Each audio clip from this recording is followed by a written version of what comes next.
So you wanna make a Lego game using some big property, but you already did Star Wars, Indiana Jones, and Lord of the Rings. Well, I think there's still one option that you've yet to explore. It's the series about a girl and her robotic dinosaurs. Now I know what you're all thinking, hey, isn't this a bit of a stretch? Horizon's fan base has been shrinking. It might be pretty, but there's always a catch. I've only met one person in my whole damn life who had an insatiable Horizon appetite. Everybody else doesn't care that much, but Herman Hulse doesn't really give a fuck.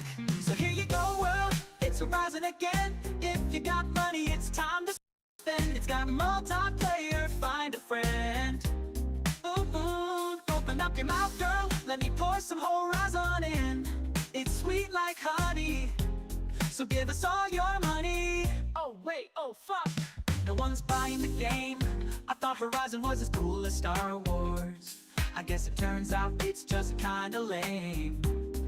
Ooh, holy crap, oh no, why doesn't anybody care? Horizon is just as cool as all those other Lego games. Even though the evidence makes it seem like it's irrelevant, Lego Horizon flopped. I'm not sure why they bothered trying. All of its fans must have been lying. Lego Horizon flopped, Horizon. Guess Sony is gonna have to try again. Skeep-a-doop-bop-boop, deep-a-deep-a-doo-da, Robo-dino, skip-bop, skip-bop, deep-a-deep-a-deep-a-boo-bop, going till the doo-da-beep-bop-a-noo-ta. Horizon should never had a Lego game. Whoever greenlit that must have been fucking insane. Lego Horizon flopped. I'm not sure why they bothered trying. All of its fans must have been lying. Lego Horizon flopped, Horizon. Guess Sony is gonna have to try again. Sorry Herman Hulse, guess he didn't make a new Star Wars after all. Sorry Herman Hulse, just another day of ya dropping the ball.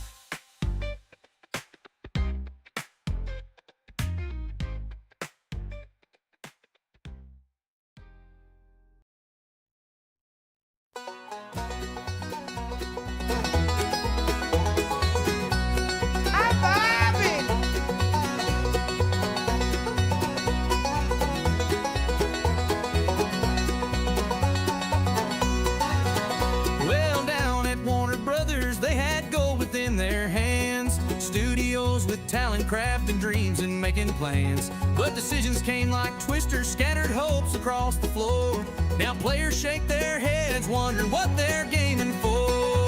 Oh, Warner Brothers, what you doing to your name? Patent nemesis, it's greed behind your fame. Canceled Wonder Woman, left us waiting in the dust. Suicide Squad sinking fast, lost the gaming world's trust.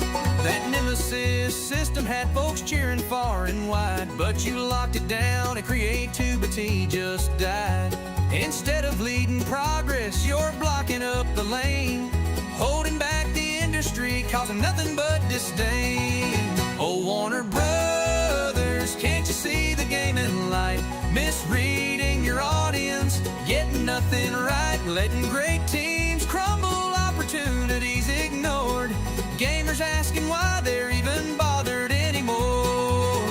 Wonder Woman could have soared, made history anew, but you tossed her out like yesterday's news. Suicide Squad came in hot, crashed and burned right through. Misunderstood your market, now the joke's on you. Oh, Warner Brothers, lost in stubborn pride. Gaming world's changing, but you're stuck inside. Missed every chance you had, ignored the warning signs. Better wake up soon before you fall too far behind.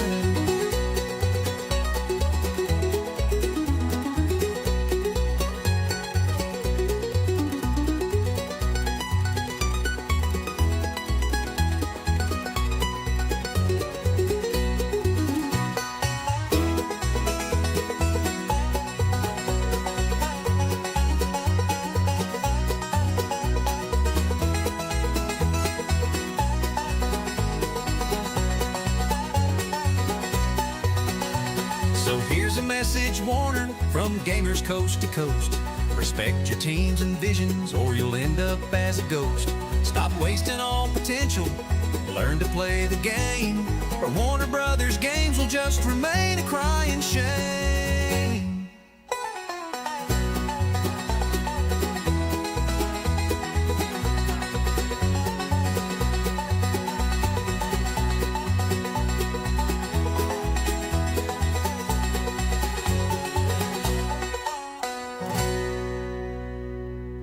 Welcome, everybody. Welcome back. Glad to have you. I've missed you. But you know what? We're here vibing, ready to rock and roll. And if we happen to choose to broke the law, whoops, you know what we do. Live with the consequences. You chose to broke the law. You chose. You chose to broke the law. Live with the consequences. Will that ever get old? No. No, I don't think so. I really don't think so. It's just too good. It's too good, man. It's too freaking good. We have a few things to touch on today, don't you worry, including one kind of deep dive on something I've not actually talked a ton about for like 2 years. But it's time. It's time to get back into it and to talk about it once more. So that's what we're gonna do. Also, one of our beloved games that we of course made lots of content about experienced a leak, even though the game does not technically exist anymore. ... I'll let you fill in the gaps because it's a kind of insane story. We'll talk about that. Yes, there is a comeback for a game we all thought was gone and done, but it's back. You can never escape it. Tell you what. Jimbo, thank you. Jimbo404 donated $10 through Super Chat. Hey DSP's mom here. Please leave my son alone. He really has a problem making new friends. Yeah, he does. He does have a problem with that. I'm sorry, DSP's mom. I'm sorry, Linda. I think her name is Linda, if I recall correctly. I can't believe I know that, but I do. Damn, I need to seek help. Anyway, sorry, Mom. It's one of those moments where like somebody asks you a very niche question about something and you know it and you're like, I can't believe I know that. I'm so disappointed in myself. Wow, this should be a wake-up call. You know, that's where I'm at. Yep, deep in that DSP vortex. My problem is I go deep into it like every few months, and then I come back out and I'm like, okay, I never want to hear anything about this guy ever again. And then I go deep again in a few months because I'm curious what's happened. Because there's always something, you know, there's always something. And I'll give him that, you know. He's at least, the writers on season whatever 17, pretty good so far. This season's been pretty good. Me too, I get it. Yeah, how deep? So deep, deeper than you could handle. DSP was the very first YouTuber I watched growing up. Dude, I remember videos of his way back in the day. Like, I also remember, I think his most popular video ever was let's see, I think it was on Homefront. Yeah, look at this. I remember this video popping up in my feed way back in the day. It's like his most successful video ever, I think. May 17th, 2016. Like, I remember this video popping up. It's crazy, but yeah, like, it's what they, back in the day, he was like a very big, popular YouTuber. And then mobile games happened. So that's what you're gonna, that's the whole deal. Some fun little tidbits for you guys while we get some people hopping in here. Maddie's Piros, thank you for the sub with Prime over on Twitch. Thank you for that. And then also over on YouTube again, thank you, Jimbo, for that generous super chat. As always, $10 and up, get voice or text to voice, text to speech, whatever. But I do try to read and catch up on all of them. Fun little fact for you. Gene tweeted this out. So Death Stranding 2 and Domino's Pizza just announced a collab. The villain of Death Stranding, the delivery game, is named Higgs Monaghan. The founding family of Domino's Pizza are the Monagans. And do you remember, like, the first delivery you do? I don't know if this is spoilers, but there's a delivery you do to somebody who ends up being, let's just say, tied to Mr. Higgs. And the first delivery you do in the first game to him is a pizza delivery. And it's like one of the tutorial missions teaching you that you need to keep certain deliveries level. So yeah, it turns out it's not a UPS simulator at all. It's actually a DoorDash simulator. Who knew? Yeah. Why you needed to know that, I don't know. But now you know that Kojima named like the villain after the founding family of Domino's, and they're also doing a Death Stranding Domino's crossover for some reasons. I don't understand it, but there you go. Kojima's an absolute genius, or he's just really good at doing these tie-ins so he can get free pizza. Like if I named a character in a video game I was making, Donald Skittles, so that I can eventually do a tie-in and get free Skittles, would you call me a genius? You know, like just because you put a name of somebody in your game, you know, I don't know if that makes you a genius. Yes, it does. Oh, well, there you go. There you go. Boom. I would. Yes, I would. Okay. Now, if I ever make a game, I have to have Donald Skittles as a character in the game. It's official. Lock it in. We have to do it. Yeah, and then he becomes a villain halfway through the game, and then he's like, my name is now Donald Sour Skittles. Brilliant! And then everybody snaps. Everyone snaps in applause. Deep aplomb of what I have done. Donald Sour Skittles, the revenge story. Yeah, dude, this sounds fire. T-Bone, thank you for becoming a member at the show-off tier. Damn, what a show-off. That's fantastic.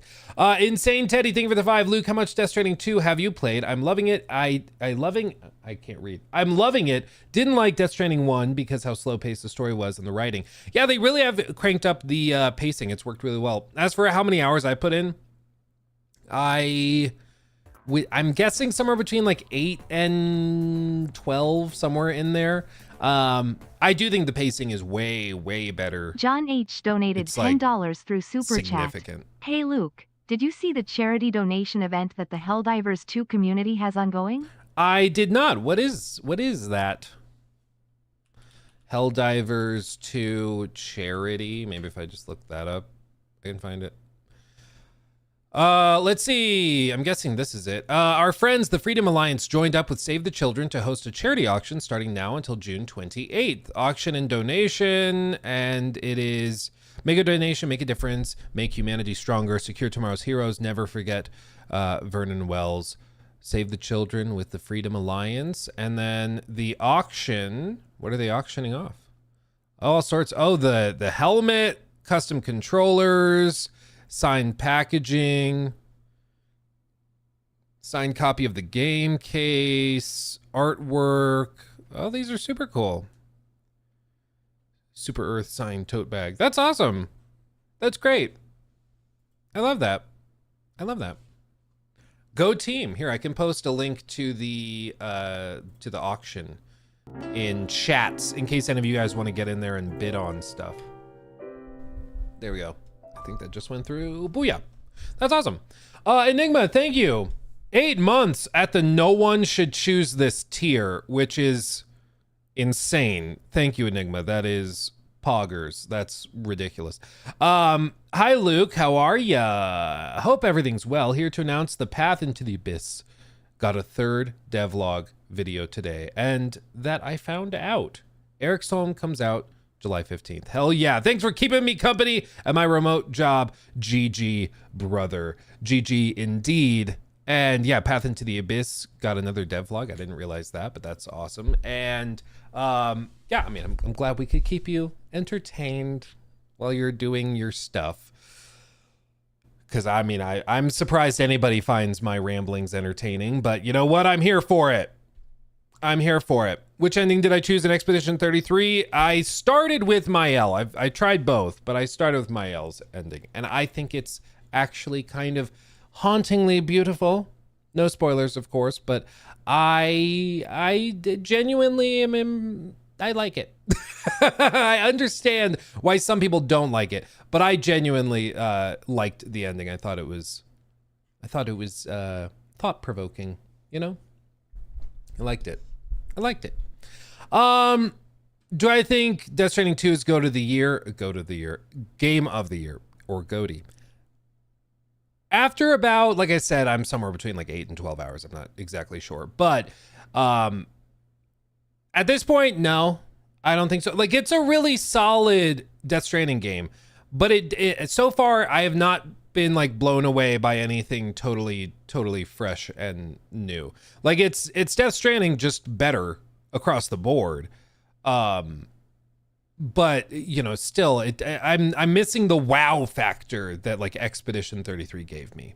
You know, like Expedition 33 blew me away, and so far with Death Stranding, I'm like, see, this is what I wanted the first game to be, but that's not as wow. You know, it's just not as amazing. Have you played Little Nightmares? Yeah, dude, I love Little Nightmares.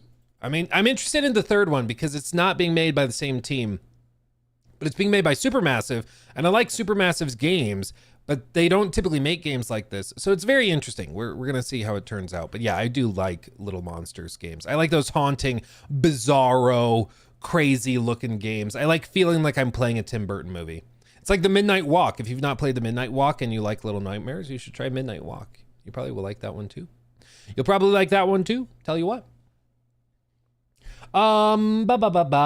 Let's see. And then Costa, thank you for the 2. Was there a game that made you love gaming?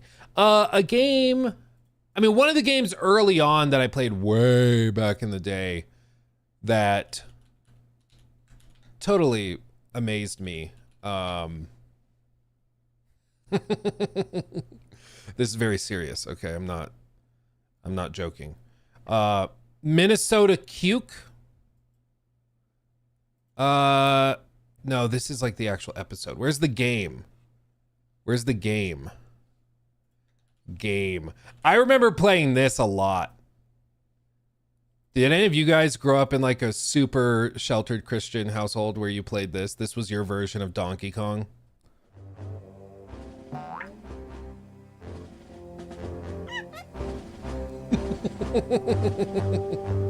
I remember playing so much of this. It was like one of the few games we were allowed to play when I was really little. But in all seriousness, after Minnesota Cuke, you know, evolved my tastes. You know, after all of that, one of the earliest games that I actually like genuinely really loved was like OG Red Faction. I played a crap ton of this. The destructible environments, I remember I would load into the multiplayer maps, and you know, we got a PlayStation 2 well after the PlayStation 2 was like super relevant, but we got the PlayStation 2 and this was available on the PlayStation 2. So we played it, even though it was really old, we played it. And I remember loading into multiplayer maps and then literally just tunneling around. Like, I wasn't even in the match with anybody else, but I would load into the map because you could like tunnel around the map and like make underground tunnels and stuff. And I thought that was so cool. So yeah, that's, yeah, I had a lot of fun with that one. That's probably one of the early games that like really made me love what these games could be. The other one that we played a ton of, that I would love to see another one of is this one loading. Freedom Fighters. All day, every day, dude. Give me more Freedom Fighters. Inject it in my veins. I'd be here for it. Yeah, I mean, even if I just turn on the audio and you can hear. Regroup. Abort. Fall back. Get back here. Pull out. Pull out. Never. Dude, the sound effects are so ingrained in my brain. Especially like the reload animation or the reload sound effect and animation. Oh man. Yeah, Red Faction is also goated. It's also goated. Let's see. Wasn't allowed to watch Scooby-Doo. Yeah, dude, I wasn't allowed to watch Scooby-Doo. I wasn't allowed to watch Harry Potter. Was not allowed to watch. What's another one that's like pretty common? Yeah, like even Lord of the Rings was considered too risky. Which is funny because like Lord of the Rings was written by Tolkien, who was friends with C.S. Lewis, and we were allowed to watch Narnia stuff. So that was okay, but Lord of the Rings for some reason was, I don't understand it. Yeah, Pokemon was a big no-go. Pokemon, big no-go. Yeah.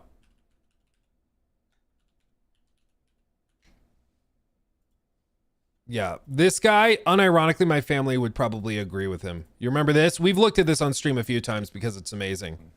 Pocket Monster, the spiral. And it stands for what? Male fertility. Sorry. Very serious. The spiral on his belly. Demonic symbol.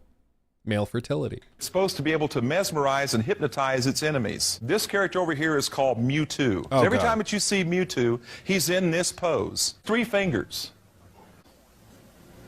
It means hail Satan. Obviously. Did you not know that? Now you do. Now Cute you little do. one. Everybody, okay, everybody go, oh, come on. Oh. His tail. It's a lightning bolt. Yep. And it's a satanic Z. Dude, everything. The Pokemon I love the mullet. The mullet really pulls all of this together for me. trading card game is a new collectible card game that is made and distributed by Wizards of the Coast. What is a wizard? Male practitioner of black magic. Cute little Pokemon. They're Can we agree admitting on it. that? Yes.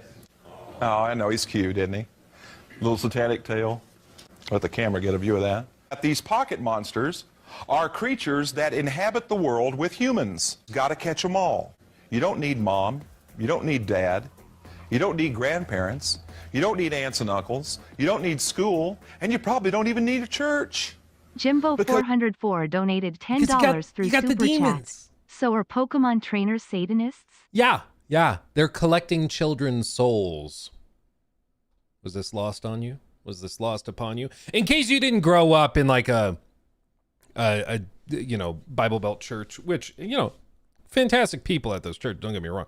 This particular guy, what they would do is they would film these videos and then they would sell them to various churches, kind of like what VBS systems do, where they have like a sort of a curriculum, and then every Sunday you watch an episode of it as part of like what you do. So this particular thing that he was doing was part of a series he did on like satanic influences in the US. And so what they would do is they would sell these like VHS tapes to churches, and then you would watch 20 minutes or 30 minutes of it every Sunday morning on like before the service started, the main service. Because if you don't know, typically a lot of American churches do like Sunday school first at like 9 a.m. for an hour, where the kids go off and do a little kids focused Bible lesson, and then the adults go and they do a Bible focused lesson that's a little bit deeper.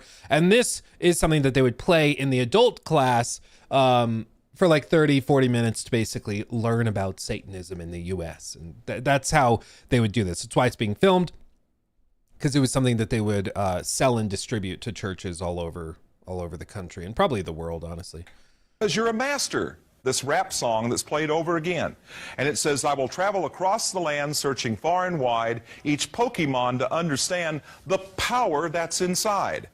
And then it's enchanted to them. Gotta catch them all. Here's the next character. Gotta catch them all, baby.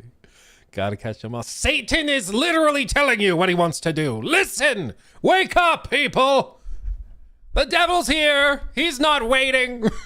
He's here. Buckle up. What church I go to? All of them, dude. We grew up bouncing between so many different denominations and churches and stuff. Like, we did a little bit of everything. So like growing up, we went to deep Bible Belt churches, the Baptist churches. The one thing we never really got into was like the Pentecostal stuff. Like, never really got that big into that. The speaking in tongues, my parents always thought that was too crazy and wacky.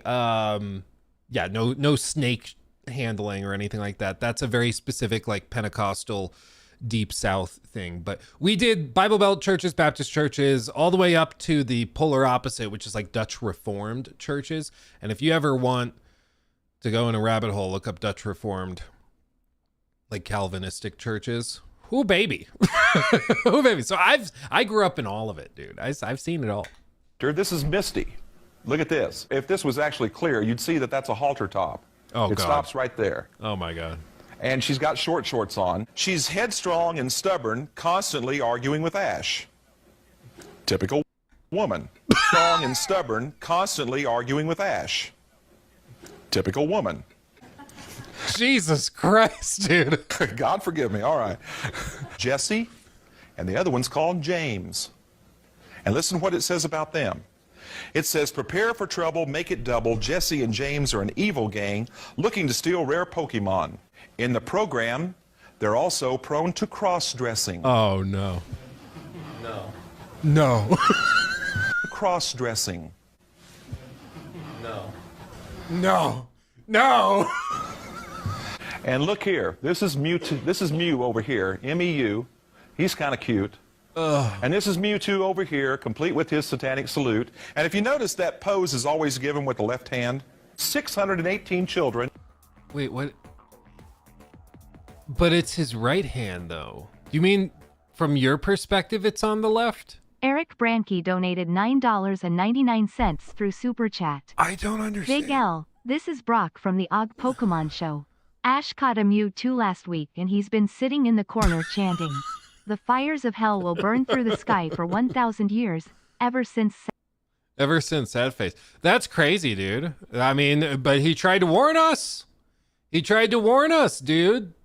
He knew that would happen. You catch Mewtwo and you'll start chanting. I'm guessing you translated it for us and it was actually in Latin. Yeah, I'm guessing that's what happened. Yep, because that's what'll happen. It's wild. And if you notice, that pose is always given with the left hand. It's the right hand, 618 though. children had suffered convulsions, vomiting, irritated eyes, and other symptoms after watching Pokemon.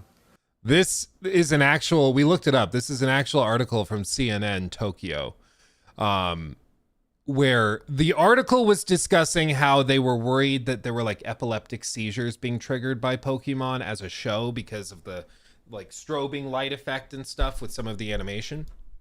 Legitimate point to discuss. If you have epilepsy, like flashing lights and stuff can trigger it. It's why all those video games have warnings for it, right? It's a legitimate thing to be aware of and to be careful of. This guy is taking that article and concluding, no, it's actually from demonic possession. It's not epilepsy, it's demonic possession. The show is injecting the demons straight into the children. There's something unusual about that. They don't know why it happened. Remember I said that they get their energy? God forbid there's an answer in the form of like epileptic seizures, which is a serious thing. But like, it's why these kinds of conclusions can really hold back progress just in general. Because if you're like, no, it's demons, you'll never look for the actual answer, which is like, no, it's epilepsy. We can get you medicated. We can do things to help you. But it's like, nope, it's demons. Needs to pray more. Through energy balls. Cute little Pikachu, and he's being energized by an energy ball. No. And now you notice he's not quite so cute anymore, and his little satanic tail is really erect. They actually show the energy balls that is used to make... I've never thought I would hear Pikachu's tail described as erect, but there you go. These monsters bigger and better. Look at the yellow. What do you see? Lightning bolt. Lightning bolt. Dude, that one guy in the audience is locked in. I think that was the same guy that went, no. And then he's also, that's an energy ball. I see it. Lightning bolt. What do you see? Lightning bolt. Lightning bolt. Yep. Saw it first. Look here. All-seeing eye. Up here is the clenched fist. Again, I insist this guy's probably a hardcore Pokemon fan, and he's just using this as an excuse to buy all the Pokemon stuff. I'm doing research. Look how many of these I got. Like, I'm calling it now. This guy's like a way bigger fan than the average Pokemon fan because he has all the stuff. He has all the little knickknacks. Fist. Symbol for rebellion, anarchy. Powerful witchcraft symbol where my finger is. Down here is another powerful witchcraft symbol. And down at the bottom here, this blue ball down in here is the symbol for energy of water. Earth, wind, and fire, the three basic elements of all witchcraft. There's a war going on right now for the children because Satan wants them really bad. Got to catch them all. Got to get them while they're young. Got to induct satanic doctrine. For me and my family, we are going to serve the Lord. Not in the ways of these Pokemon, not in the ways of witchcraft or Satan worship. Look at this. Pokemon Psychic Surprise. No. Look at this. This creature right here is called Haunter. Little Pikachu down here, he's crying his eyes out. He's not cute, and even Ash doesn't look cute anymore. Those energy balls represent that the Pokemon get their power by supernatural occult ability. Abracadabra. The Kadabra character has a pentagram on his forehead. Okay. And he has SSS across his chest. Satan's solemn servant. The Kadabra Oh. Who knew? character is always pictured on the card with his left hand giving the satanic salute. Look at this. Quebec teen stabbed at school over Pokemon cards. This was in Montreal. Yeah, it could be kids just being stupid and fighting over Pokemon cards as if, you know, kids have never fought over stupid things before. Or no, it's demonic possession. Look at this. The woman teacher noticed that they were paying more attention to Pokemon than they were her. So she waited for the deck to get back to this young man, and then she walked over and grabbed that deck out of his hand. He got up and struck her dead in the face with his fists. This stuff is nothing more than unadulterated witchcraft. You heard it here first, guys. Granted, like 30 years after this video is filmed, but still. And I have to wonder sometime when a grade school child is going to do what the Weeping Bell Razor Leaf Pokemon card says. It says this. It spits out poison powder to immobilize the enemy and then finishes the enemy with a spray of acid. Oh my God.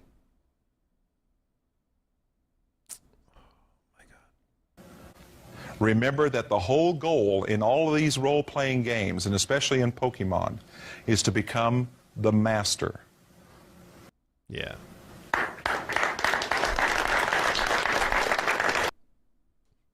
That guy's huge too.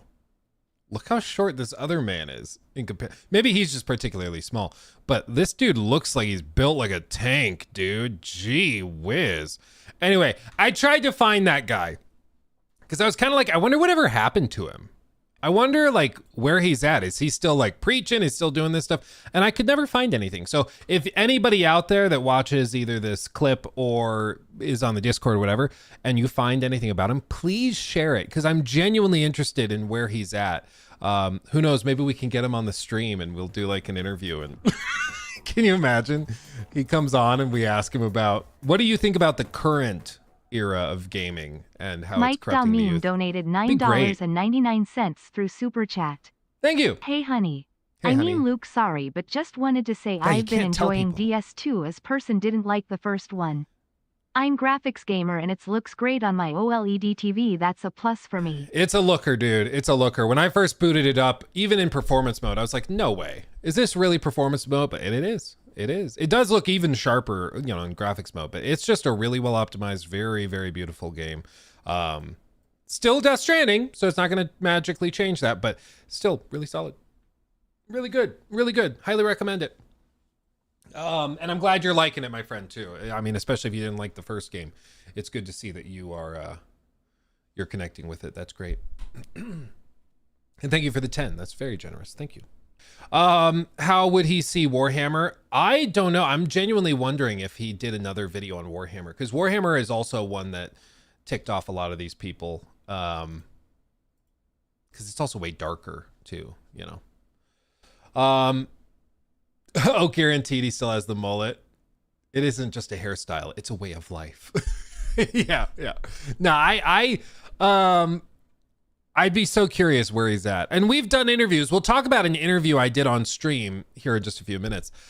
Some of you guys were here for it way back, like 2+ years ago. But I've done interviews before, and I think it would be really entertaining, frankly, if we could find him again and like get him on the stream to just chat, assuming he's still like, you know, believes all of this and is locked in.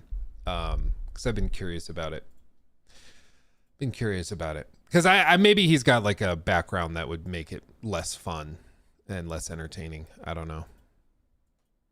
Because like it would be all fun and games if you got like Ken Tovand on stream, but then you see some of the stuff Ken Tovand's accused of, and that I think he's even been convicted of some of it, and it's like, oh, never mind, it's not funny anymore.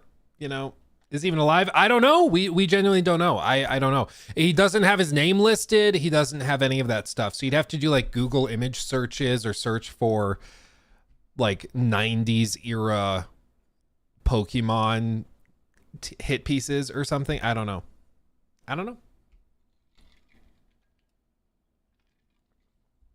Yeah. He OD'd on painkillers in 06. Do you have his name? Do you know who he is?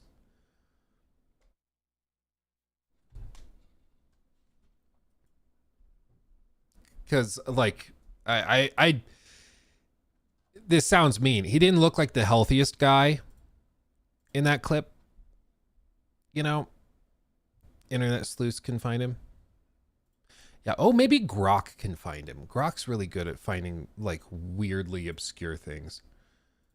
Let me do Pokemon. This. Pokemon. Let me take a little screen cap just like that. And we'll pop over to Grok.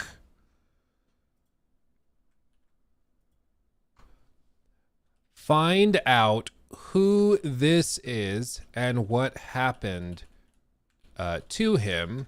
He's a pastor who did a video in the 90s about how demonic Pokemon are. And we'll do deep search. We'll let it do its thing, because it can take a little while, but we might be able to find it. Yeah, we'll see if Grok can find it. I don't know. I found him on Instagram, Steven Dollins. If I look that up, Clam, and it's like a porn account, I swear to God, I'm banning you. Because one time somebody's like, "Oh, here, Luke, I found it," and I looked it up, and it was graphic. It was a lot. So I don't want to risk it, you know? I don't want to risk it. Jesse Gemstones, dude. What's crazy is that, like, I would actually kind of believe it if that was his name. My name is Jesse Gemstones, and I'm here to tell you about how demonic Pokemon are.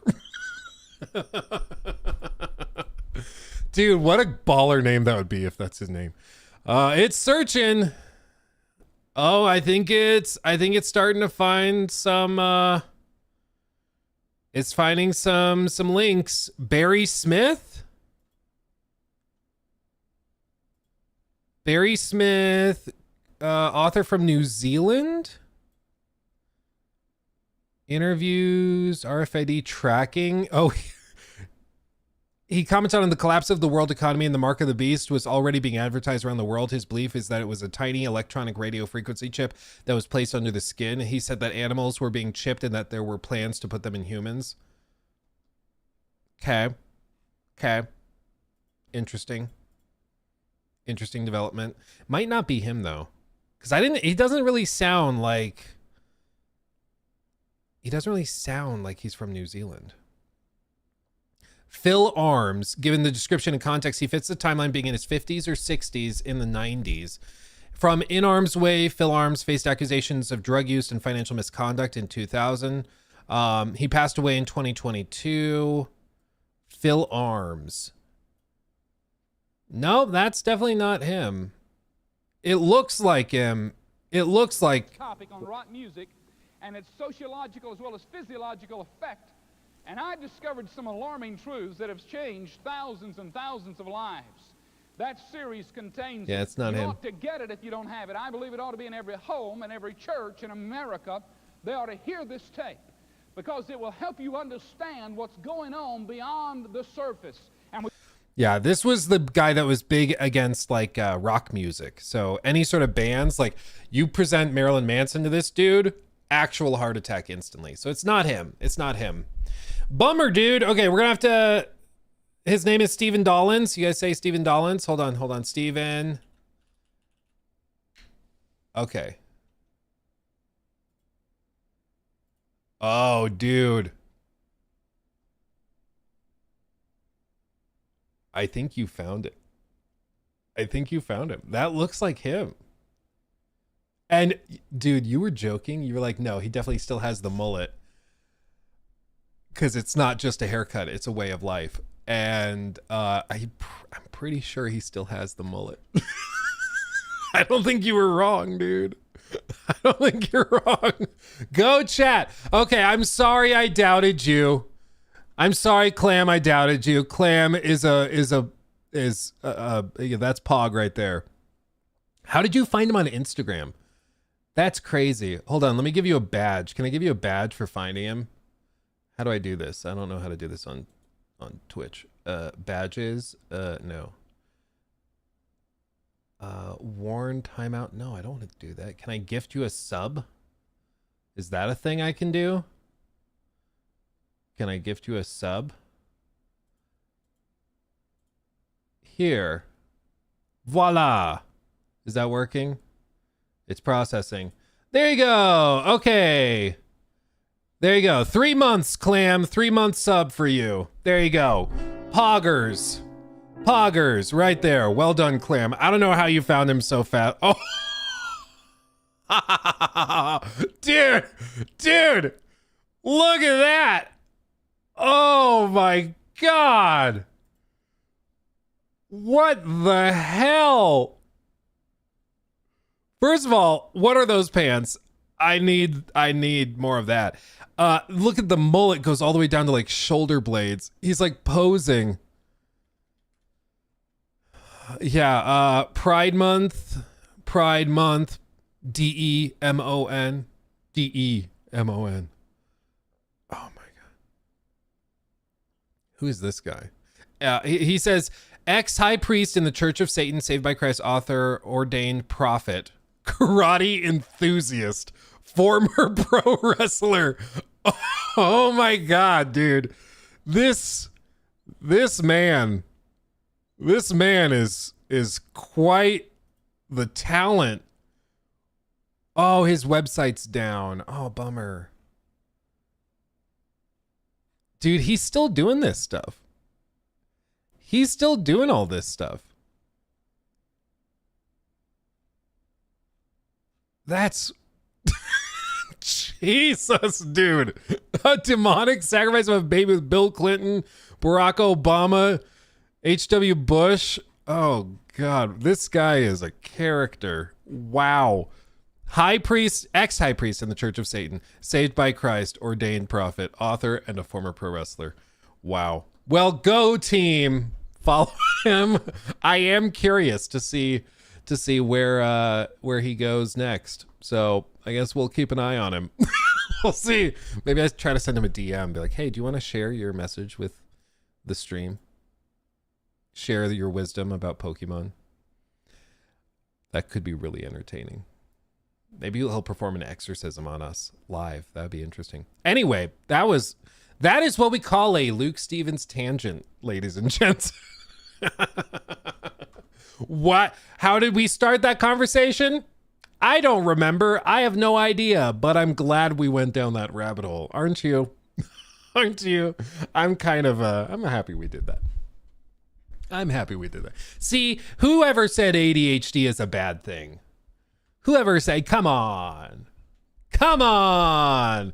Maybe he can be the next guest on DSP's wrestling podcast. No, I don't think he has enough convictions. I think DSP, he seems to be picking only like the worst of the worst. But maybe we do a background check, and you know, if he's got some more convictions, we could entertain it. Okay, that's freaking funny. Oh man.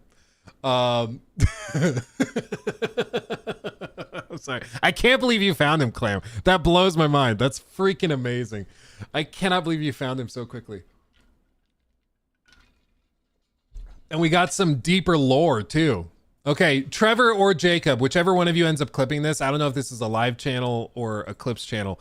You guys figure it amongst yourselves. But make sure you include the whole thing, okay? Include the bit where we find out who he actually is, okay? Whichever one of you clips it, make sure you include the whole thing. Because this is a rabbit hole that is deep. It's deep, dude. Okay. Speaking of deep, you all will be in deep crap if you have done a lot of buy now, pay later stuff, because FICO reported that they are going to start including buy now, pay later loans in American credit score calculations starting this fall. Game over, dude. Game over. Up till now, it's not been included. So you can have tens of thousands of dollars in like buy now, pay later loans, and it like just doesn't affect your credit. So like you can still apply for credit cards or for a mortgage or car loan, and it won't really affect it. It doesn't come into the equation. FICO announced they're going to start including that information. So I think you very well could see a lot of people that have a lot of those loans, their credit score could unironically like plummet like overnight. So just be aware. Be aware. Yeah. I put my Costco hot dogs on that. Dude, they started doing it. Was it DoorDash, I think, announced? Or maybe it was Grubhub or one of those places. They announced they're starting to do buy now, pay later. And I'm sorry, if you have to finance a hot dog or a smoothie, you can't afford the smoothie, okay? And I'm saying this as somebody, I've been there. I was so broke in college that I literally could not afford more than like the 69-cent pack of ramen noodles. And that was my meal for the entire day. Okay. I've been there. I get it. But you know what I would not have done at that time is finance DoorDash. Just don't do it. Just don't do it. Okay. What is a buy now, pay later loan? My wife does finances because it freaks me out. It's literally like these apps, Afterpay, Affirm, Klarna, Sezzle, I haven't heard that one. Zip, QuadPay, PerPay. I haven't heard of these ones. The big ones are like Affirm and Klarna. But when you go to a lot of websites, Amazon does it now, Apple does it now. Like a bunch of these different platforms will do it where you can buy a product for $50 and then they just split it up into 4 separate payments. And if you pay off the full product within 4 separate payments over 4 months or whatever, you don't pay any interest. If you miss a payment or don't pay it off in full by the end of that, they slap you with like 35% interest. So your $10 DoorDash order just became, you know, they'll even do stupid stuff like compounding it daily or something. So you can end up with paying twice or 3 times or 4 times with a bunch of added fees and all sorts of stuff simply because you didn't pay it off in time. What's really depressing is they will hang these banners for like Affirm and Klarna and all those places, like through malls, shopping malls, through all sorts of different stores. And they describe it as like increase your buying power, which is not what that is. It's like they are going to get the money back from you either way. So it doesn't increase your buying power. You're just passing it off to future you to deal with it so you can have the instant gratification. It preys on the impulse control issues that a lot of people have. And so they're like, oh yeah, I'll just finance it and then I can buy it today. And I really want it. I want that new iPhone, so I'll just finance it. It's fine. But high interest, bad debt is how people get trapped forever without having money. There's a reason why, like all the millionaires I know, they have credit cards. They do not carry a balance. It goes to 0 every month. They just use it to farm rewards points. That's it. My old boss, Phil, he built a house on an Amex Black card and just paid it off every month. Like, he bought a $400,000 lot of dirt on a credit card. The points were quite nice, but he just paid it off, you know? So debt is not a bad thing. Finance is not a bad thing. It's that you have to know how to use it. And there is practically no way to use Affirm and Klarna, in my opinion, in a reasonable way. Because anybody who is financially stable will not need to use them, you know? Jimbo404 donated $10 through Super Chat. Thank you. Does that include the 0% interest 4 to 6 month payments for like expensive collectibles or computers? Does that include the 0% interest for 4 to 6 months for expensive collectibles or computers? So like, if you mean like for something like a Best Buy where they do like 12 months, 0 interest, whatever. If it's something you need desperately for work, like you need a new laptop or you need a new computer or something like that, okay. Like if you need to finance it because you need the product actually like day one, yeah, that's a good way to do it. And then you just pay it off. But again, you have to pay off the full balance. What we did at Best Buy, which really drove me crazy, was they would push us into signing people up for credit cards. And then they said, yeah, if you don't get 2 credit card signups a day, then you're screwed. And like, you'll get yelled at by your boss and all of that. You won't get a good raise and it's just bad. So they wanted people to buy like a $2,000, $3,000 laptop, put it on the Best Buy credit card and finance it for 12 months, no interest. That's great. But people would then sign up to pay the minimums, which does not pay off the full product. So they pay just the minimums. And then after 12 months, they wouldn't have paid off the full balance. And then they pay accrued interest. So they pay 30% interest on everything that came before as if it was never 0% interest. So then your $2,000 laptop just became a $2,600 laptop overnight because you didn't pay off the full balance. Like it's just a really tricky thing to deal with, you know? It's really bad. Don't mess with it. Shout out Andrew, gifted 10 freaking memberships to the community. Gee whiz, Andrew, thank you. Welcome everybody who just became a member and get your booty over in the Discord. Connect your Discord account to your YouTube account and join us. It's for members and Twitch subs only. Would love to have you. Would love to have you. Okay, this is why I don't buy anything. Good. So anyway, the reason I'm pointing this out is because this is something that legitimately could seriously impact you, especially if you're in the States and you've used these systems before. If you have a balance with buy now, pay later, pay it off, get it to 0. And I highly recommend not using these anymore. It's personal opinion, not financial advice, whatever, blah, blah, blah. But I would just not mess with them. Just saying. Because what's likely going to happen is if you miss one of those payments, it will count as a full ding, so a full missed payment. What typically happens with FICO is they will look at your credit history. So they're like, oh, you missed paying your mortgage 1 month. That's a huge ding on your credit. It means you're less trustworthy as a lendee, right? But it looks like they're going to consider missing a Klarna or Affirm payment the same way.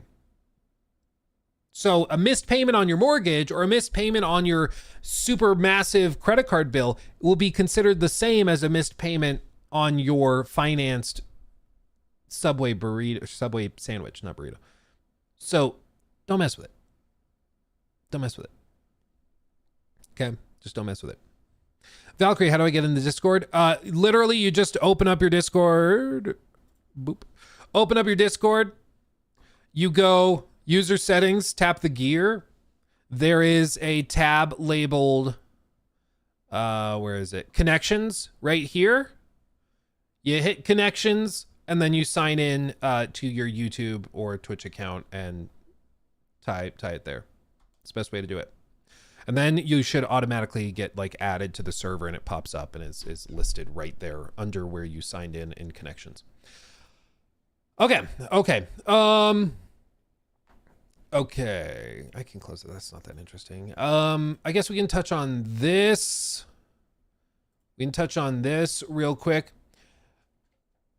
New mini segment. Lock Sky, yo bro, I always watch your videos on YouTube. Didn't know you do live streams. Yeah, we stream here on Twitch, on YouTube as well. Most of our viewership is over on YouTube, but we have some people that like watching on Twitch. So yeah, we do it all. We do it all. Glad to have you here, my friend. Not my Subway burrito. News segment. Okay, so this has been making the rounds, and for good reason. It is crazy. Microsoft is planning major job cuts, not just within their Xbox gaming division, but company-wide. They're looking to do major cuts across the organization, across the board, okay? This is by Jason Schreier. He says, Microsoft Corp will conduct another round of major layoffs in its Xbox division next week as part of a company-wide reorganization. So to be clear, it's not just Xbox. It's just that Jason reports primarily on gaming. So he's specifically calling out Xbox division, but it's also hitting everything else in Xbox, or within Microsoft rather. Managers within Xbox are expecting substantial cuts across the entire group, according to people familiar with the plans who asked not to be identified, discussing non-public information. The company declined to comment, which is basically an admittance.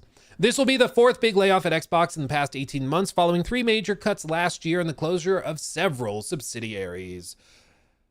Xbox, which produces video game hardware and software, has been under pressure from Microsoft executives to boost profit margins since purchasing Activision Blizzard Incorporated for $69 billion in a deal that closed in 2023.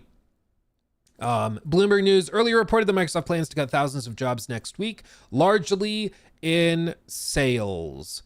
And the tech giant often makes major organizational changes close to the end of its fiscal year, which concludes on June 30th. And these are important things to note. So first of all, blah, blah, blah, insert meme about Luke mentioning he has a degree in corporate finance again. It's true. I have a degree in corporate finance. So this is literally my bread and butter. Okay.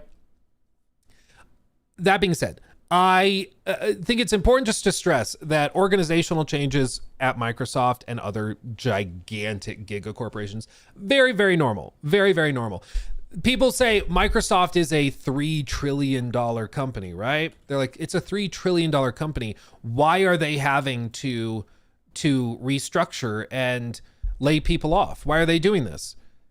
Well, they're a $3 trillion company because they do things like this.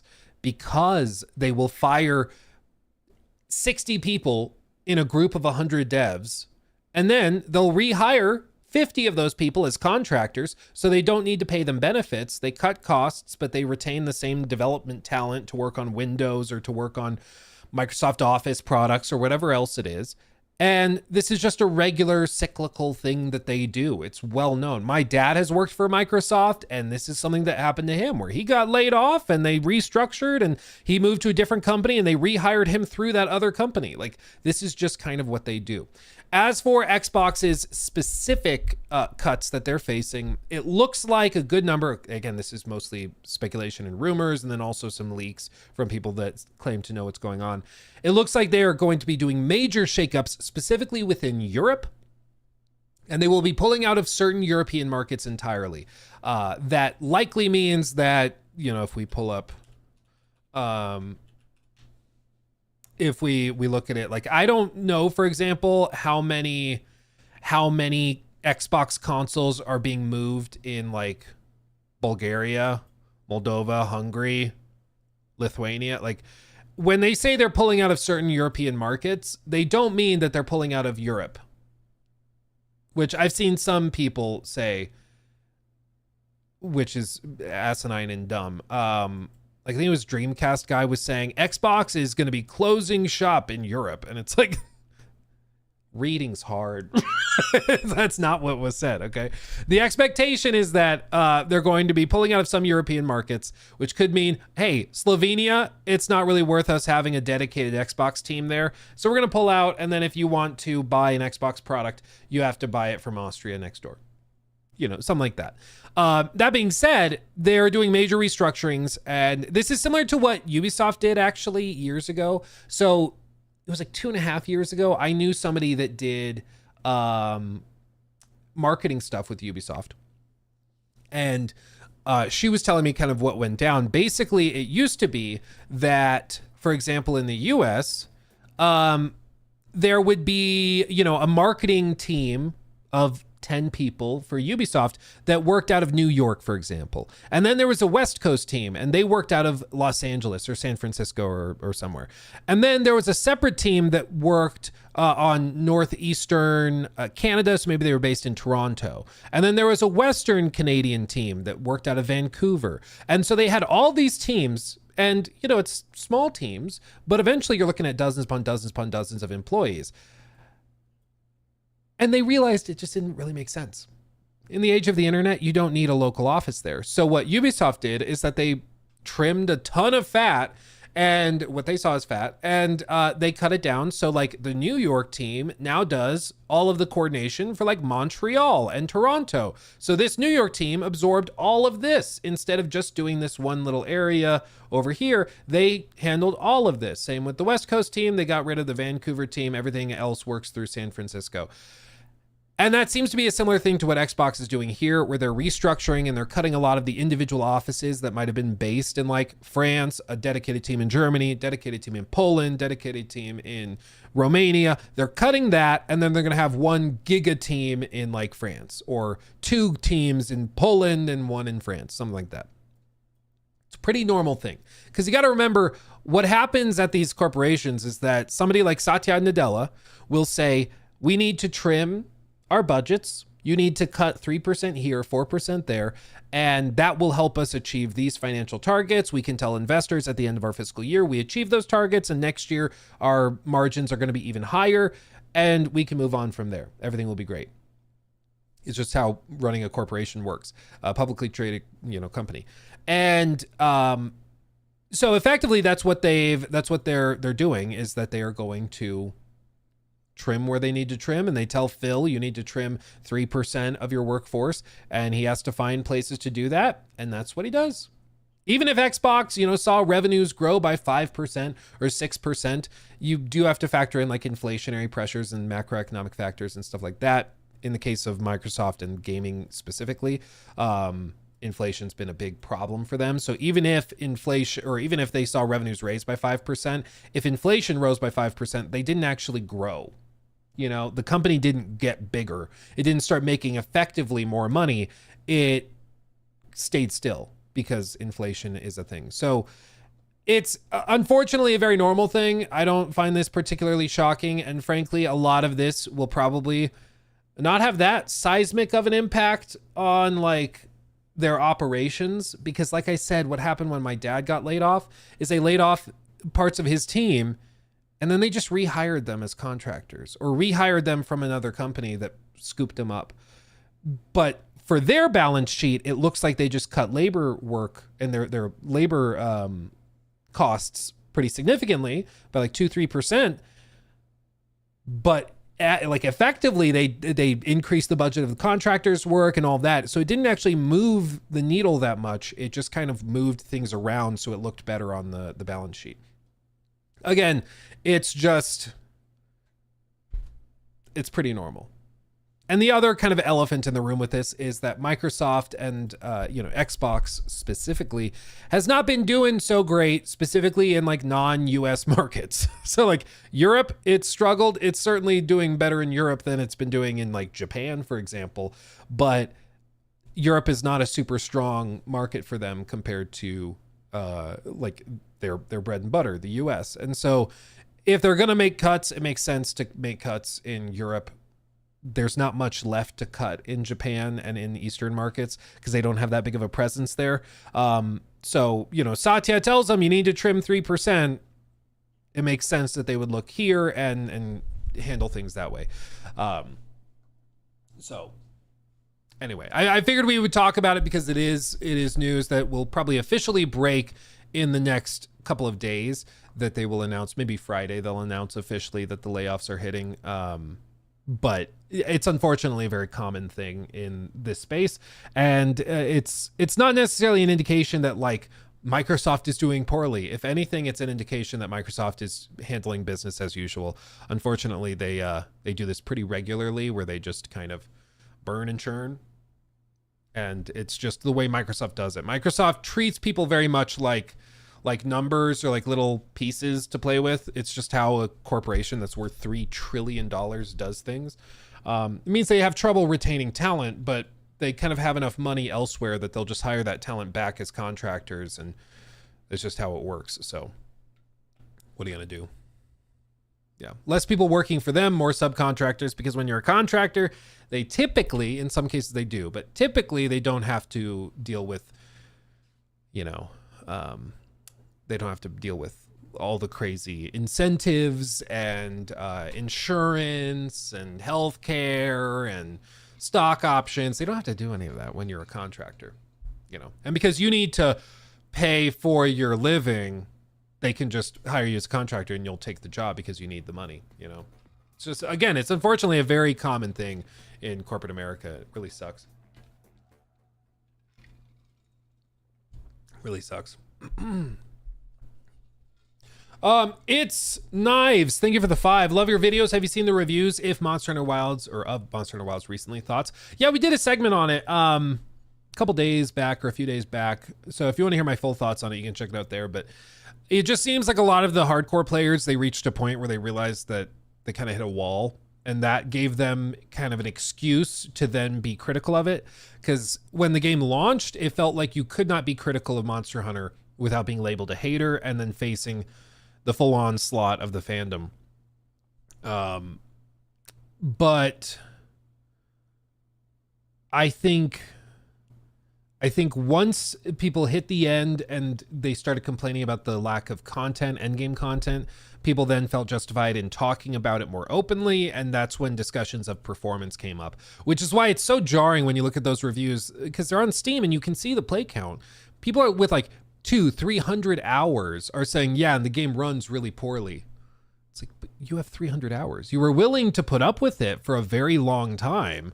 Why is it just now that you're writing your review that's negative? Why did you not make this review like back when it launched, when the like it was top of mind?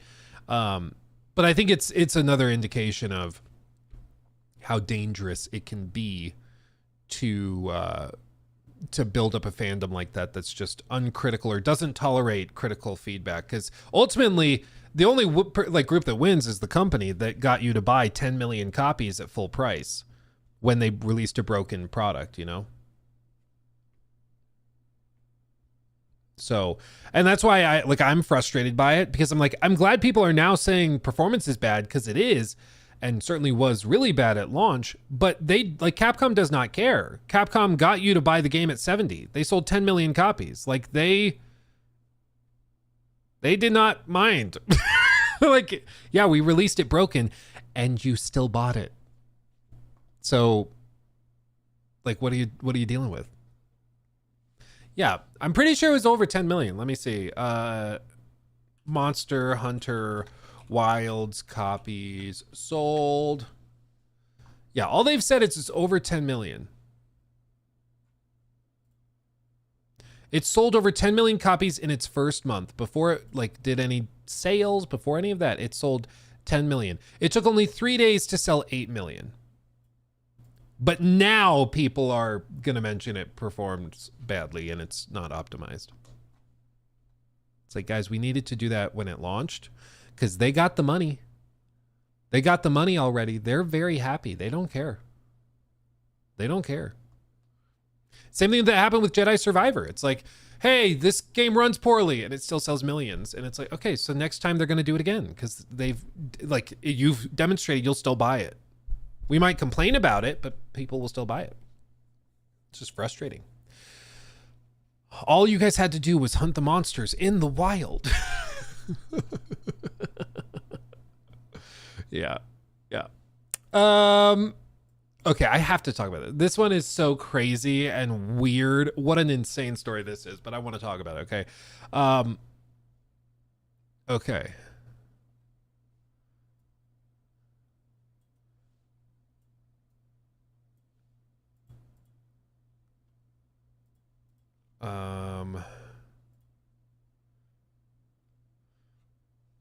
Hold on. I was going to see if I could actually find this. I want to see if I can find the original link to it.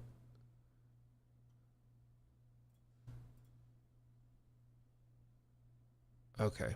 I'm seeing a lot of echoes. I'll have to do some digging to find the original link. But let me talk about this, okay? Because this is insane. This is ridiculous, okay? Are you ready? Buckle up, buckaroo. It's ridiculous. Jimothy also, thank you for the 5. I'm fully addicted to Death Stranding 2. My sleep schedule is destroyed. How far are you into it? Do you think they did a good job of fixing issues you had? Yes, I do think they addressed tons of the issues I had. The pacing's way better. I feel like they respect your time with the dialogue a lot better too. I am probably somewhere between like 8 and 12 hours in. I'm not totally sure because I've been like just pausing it and then putting the console to sleep. So I probably should save more, frankly, but I'm not sure what my hour count is at this point. But no, they've done a ton to address the specific issues I had. I think it's exactly what I wanted the first game to be. I've not yet hit a wow moment, like the moment where I go, oh shoot, this is a game of the year contender. It's just really good Death Stranding. Like it's really polished and refined Death Stranding. So it's what I wanted it to be, but I'm missing the wow moment, you know, and maybe I hit that later in the game. But so far I'm enjoying it. I'm just like, I'm missing that wow element. So I think it's really good. But I'm just not seeing the wow moment yet, but I'm sure we'll get there. I don't know how long the game is. I think it's pretty long. I think they said it was like 60 hours, 60 to 80 hours. Not sure, but we'll get there. New segment for the masses. Prepare your asses.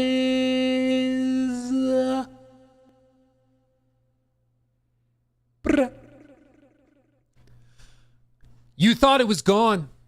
You thought it was dead. You thought it was forgotten.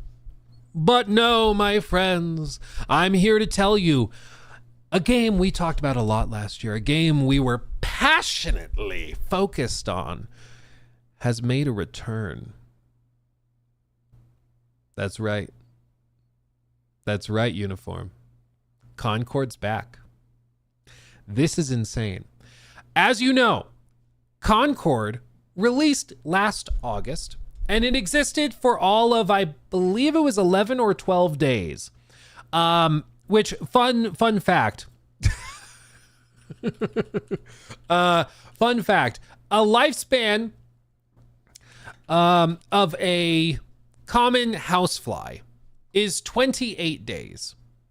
So a literal fly outlived Concord, which is pretty freaking hilarious. But the reason that's significant is because they shut the game down and they pulled it from sale, refunded everybody, and refused to do anything. They just canned it. They shut down the studio. They moved on, and the game has just been gone. It's technically lost media at this point, even though people still have it installed on their consoles. I've not uninstalled it yet. It feels weird too, but I can't launch it. So we have the game, but you can't play it. It's gone. It's just in the wind. So we all just kind of accepted that Concord was dead and buried, and now was lost to time. Lost to time. But guess what? It's back. A pre-release build of Concord has leaked. It's dated roughly around November of 2023. So the build was compiled roughly 9 months before the game's actual release and subsequent death. VGC says that they have downloaded the build and can confirm that it appears to be authentic. Now, I will be honest, I have tried to find a copy of this build. I have yet to find an actual copy of it.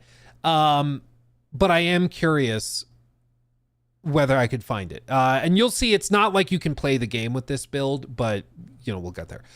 Loading the game displays a login screen that can't be bypassed. I imagine that you can get in through mods and stuff. Somebody will be able to find their way through a back door. But they say, however, the build's uploader has included an INI file, which enables a developer menu. When this is applied, the game loads directly into to select a free gunner screen. So you can select a free gunner, which, yes, they were free gunners. I don't know what it is about free gunner or runners. Like Marathon has runners. They have free gunners. you know, maybe Fair Games is going to have bummers. I don't know. It's like, why does everybody have to have a similar name for characters? But anyway, from here, it appears the player can go no further because no free gunners appear on the screen, meaning nobody can be selected. It is at least possible, however, to enter a pause screen and from there access the main menu where numerous screens can be viewed. This includes a partially completed galactic guide, which provides information on the galaxy's various planets, and a crew section where information on the game's 16 playable characters and their variant outfits can be found. It also includes a job board, which just has placeholder text, and a store option, which doesn't do anything, as well as a setting menu containing the developer options such as developer matchmaking and a style guide for the game's various fonts. As you can see, this particular version has like cartoon renders of each of the characters. You can select them. They have sort of a work in progress version of the character with placeholding hair that kind of looks like it was taken out of a cake mold. But they also have the abilities and stuff described over on the side as well. And shout out to this poor dev who has leveled up to 257. They played a lot of this. Galactic Guide. This gives you a little idea of the breakdown of everything. I'm sure these would have eventually become playable maps, you know, years down the road. But, you know, this, I believe, is the spot that was shown in the cinematic trailer as well. So you can see that this is the select screen. They were saying that you can't actually select any characters in, but you can then get to the main menu by backing out. You can see some of the dev codes and stuff. All of that. Given the game's online requirement, however, it doesn't currently seem that it's possible to get beyond these screens or choose a free gunner to play the game, meaning that unless enthusiasts found a way to get the build running a proper game, these unfinished menus are all the build provides. Just 2 weeks after its release last August, Sony announced plans to take Concord offline, pull the game from sale, offer refunds to all players who bought it, citing poor reception. Blah, blah, blah, blah. At the time, Sony said it would explore the possibility of bringing back the game in a revised form. However, a month later, Hermen Hulst confirmed the company had decided not to move forward with the title and instead just can it. The developer was subsequently closed, with Hermen Hulst saying Sony would work to find placement for some of those impacted with our global community of studios where possible. Of course, they were founded in 2018, acquired by Sony in 2023. They released Concord in 2024, and it was a total dumpster fire that now will live in our hearts forever. But isn't this kind of remarkable? It's quite possible. Quite possible that some very capable modders and enthusiasts could find ways to set up, I don't know if you could do it through LAN or maybe, you know, host a private server, you know, off of your own computer. I don't know. I'm not a programmist. Okay. It's not my talent, not my suite of skills, but it's possible in theory, if they don't get like copyright struck into oblivion, that people could actually get this game working once more. And it does make me wonder how this happened, like how this leak hit. And like I said, I haven't been able to find the original source for where this leak came from. It's possible it was out there since like before Concord happened. But it's also quite possible that like a developer had this build on a laptop or something and just decided to upload it anonymously to like a 4chan type place just to put it out into the universe and be like, we worked on this for years, so here's this, so at least people can mess with it. You know, that type of thing has happened before. You know, that type of thing has happened before. Yeah, I know it's programmer. Yeah. Yeah, I know it's programmer. But yeah, it's very curious to me how this happened, but I'm guessing it probably was somebody on the team that decided to just toss it out there just to give a little something to the public. Give a little something. I've tried to find this, but most of these articles are like showing like the articles describing the leak, but they're not actually showing how to download it or where to find it. So I don't know if you guys can find a copy of it, maybe link it in the Discord or something, and then we can check it out, because I'm honestly kind of curious What a horrible person leaking that. Yes, spreading it into the world. Well, it's similar to another thing that happened where like years ago there was a guy that made a fan recreation of PT.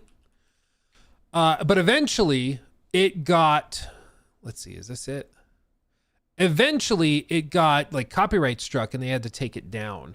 Radius Gordello, yeah. And it looks like this guy actually re-uploaded it and has allowed people to re-download it, which is good because I had it downloaded from years and years and years ago when he first put it out there.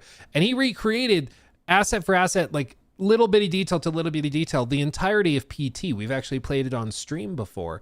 And it's really good, but it was copyright struck and they were forced to like shut down their website distributing it. But it looks like me and some other people as well have actually downloaded it and kept it, you know, locked away on our computers or whatever.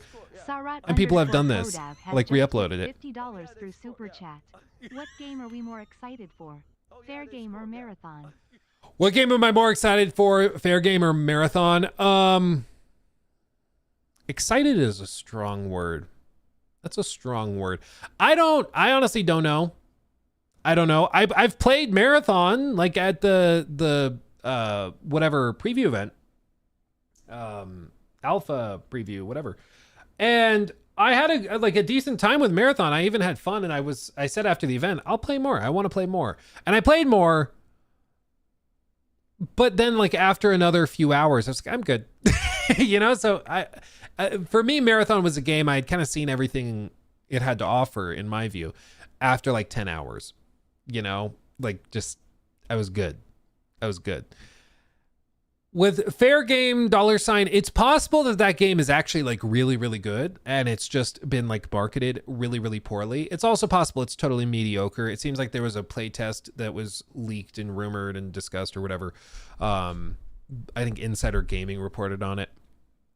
And then after that, Jade Raymond was booted out, of course, but the playtest apparently didn't go super well for them. So I don't know. I just think like both of them are games, it seems, that nobody really asked for and that are not good enough to justify their existence and the crazy amounts of money that's been poured into it.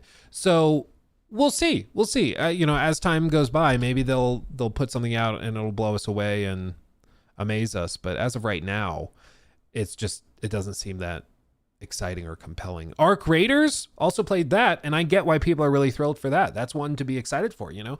But as for right now, like Marathon or Fair Games, there's not much reason to be excited for either. I think there is reason to be excited for Arc Raiders, but they haven't really given us a lot to be excited about for everything else.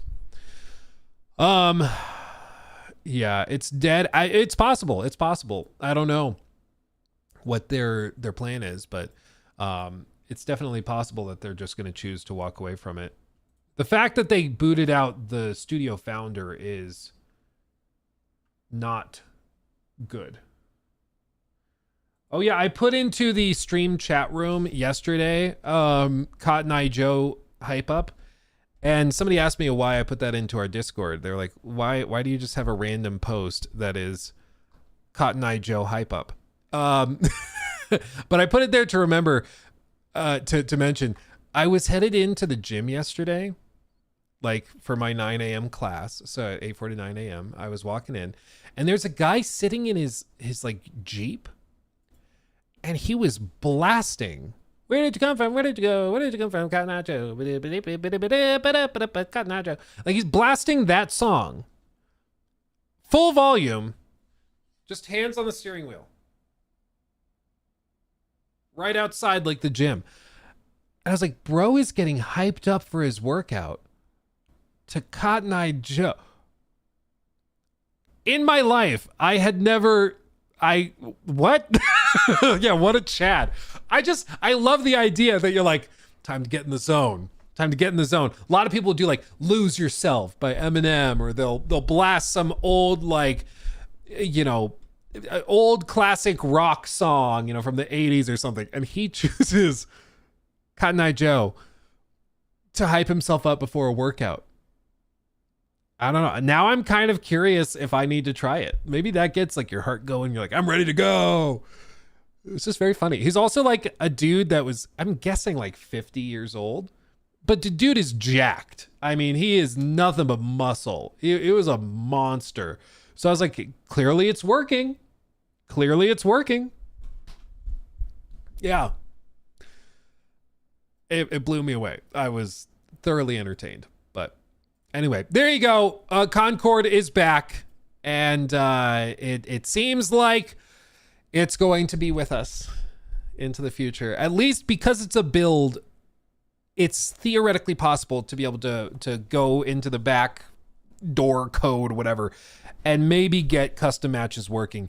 But if they could barely manage a few hundred people, like, to be interested in it to begin with, I don't think there's going to be a lot of interest in it moving forward to find people. But maybe just out of sheer curiosity, they'll get people to mess with it and get it working again. So who knows? At least there's a chance now, right?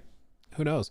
But so Saurod, thank you again for the very, very generous $50 super chat. That's crazy. That's ridiculous. Thank you for that. Very, very generous. Thank you. Gavin, thank you for the 5. Just finished Expedition 33 and I am blown away. I hope it wins Game of the Year. Didn't see any trailers other than the gameplay reveal trailer. Went in blind. Dude, that's the way to do it. That's the way to do it. I will say, if you're nervous about spoilers for Death Stranding 2, definitely go into lockdown or block Death Stranding as a term, like in Twitter and Instagram and all that, because it is a very spoilable game for sure.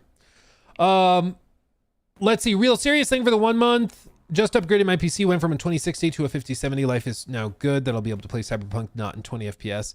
By the way, look up Cotton Eye Joe's Stan remix. Dude, we're going to get copyright struck like crazy. But I will pull it up and I will listen to it after stream. Maybe before I go run on the treadmill. I'll hype myself up. I'll do that. I'll report back. Ask me on stream on Friday and I'll tell you how it went. Or do I stream on Friday? We'll get there. Because I'm going, I have a little family trip planned for 4th of July. So I may be able to stream, but I think I'm on a plane when I normally stream on Friday. So we might stream on Saturday. I don't know. We'll figure it out. I'm bringing the Starlink with me because we're going to like the middle of nowhere. Don't worry about it. The Starlink is actually a good bit better than, I mentioned this, the internet at the hotel we stayed at for Summer Games Fest. The Starlink Mini I have is capable of delivering internet like 150 times faster. We got 1 megabit per second at the hotel. 1 megabit per second. That was the most the hotel Wi-Fi could do.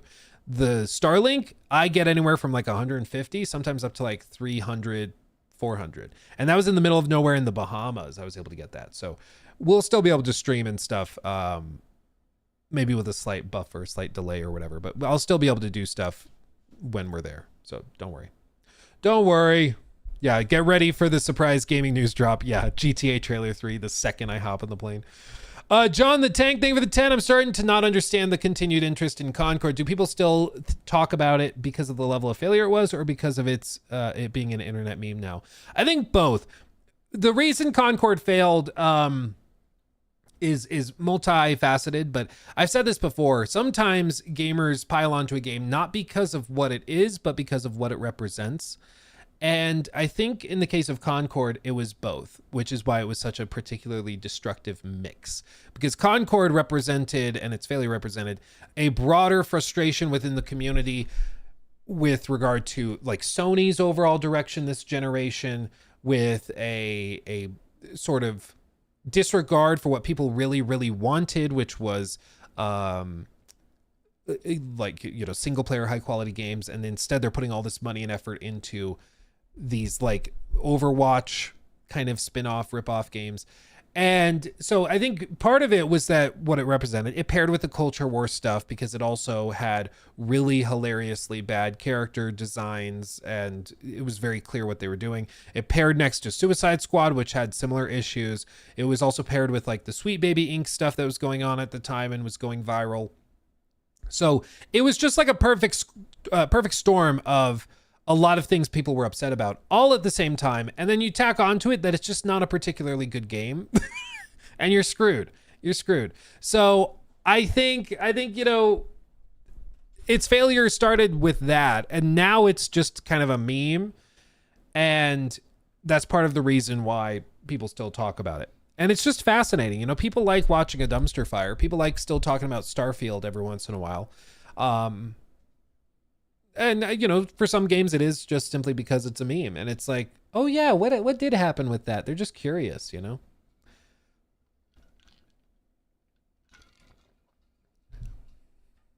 Okay. I've watched at least 100 hours of Starfield videos. Dude, a lot of the like Starfield videos I made, I think a lot of people that watched those probably watched way more of my videos talking about Starfield than they ever played actual Starfield, you know, way more. Swervin' Dune, thank you for the 5. Hey Luke, where do you see the RPG genre in 5 to 10 years? I yearn for some new developers and new worlds to dive into. I've said this before, but I think Owlcat is going to have their Baldur's Gate moment. I think Owlcat's going to blow up. That's my personal opinion, because I think Owlcat, they know what they're doing. They just need that one big breakout hit. So I think Owlcat's going to end up being huge. I do think we're going to see a lot more games take direct inspiration from Baldur's Gate. I think we see that. So similar to what happened in 2015 where Witcher 3 launches, and then over the next 5 to 10 years we see a bunch of games take heavy inspiration from The Witcher 3. I think that's going to happen with Baldur's Gate, but we won't see those games taking heavy inspiration from it until like 2028, 2029, because it takes some time to kind of flush through. And I think we'll also eventually see a lot more, probably early next gen, middle of next gen. We'll see a lot of Expedition 33 type games, which are kind of hybrids between real-time and turn-based combat. And I think that's going to make a big comeback as well, and it's going to be a big deal as well. So I think that's where we're headed, into a big merging of deep, nuanced conversations and choice and variability in outcomes like Baldur's Gate. And then I think we also will see smaller teams that are leaner and trying to make more emotionally impactful games like Expedition. I think all of those will kind of stack up. GG Soap, thank you for the 5. Hey Luke, have you seen the game Surrounded? It's a solo dev project that I've recently discovered, and it's been a blast to play. Surrounded. I feel this looks familiar. I've not played it. If you're asking if I've played it, I've not played it. It looks kind of familiar. It's from a few years back. It's an open world survival game taking place in the world ravaged by apocalyptic catastrophe. The dead reign free and will stop at nothing to kill you. Interesting. Solo dev project zombie survival game. Interesting. With pretty positive reviews and still in early access. Interesting.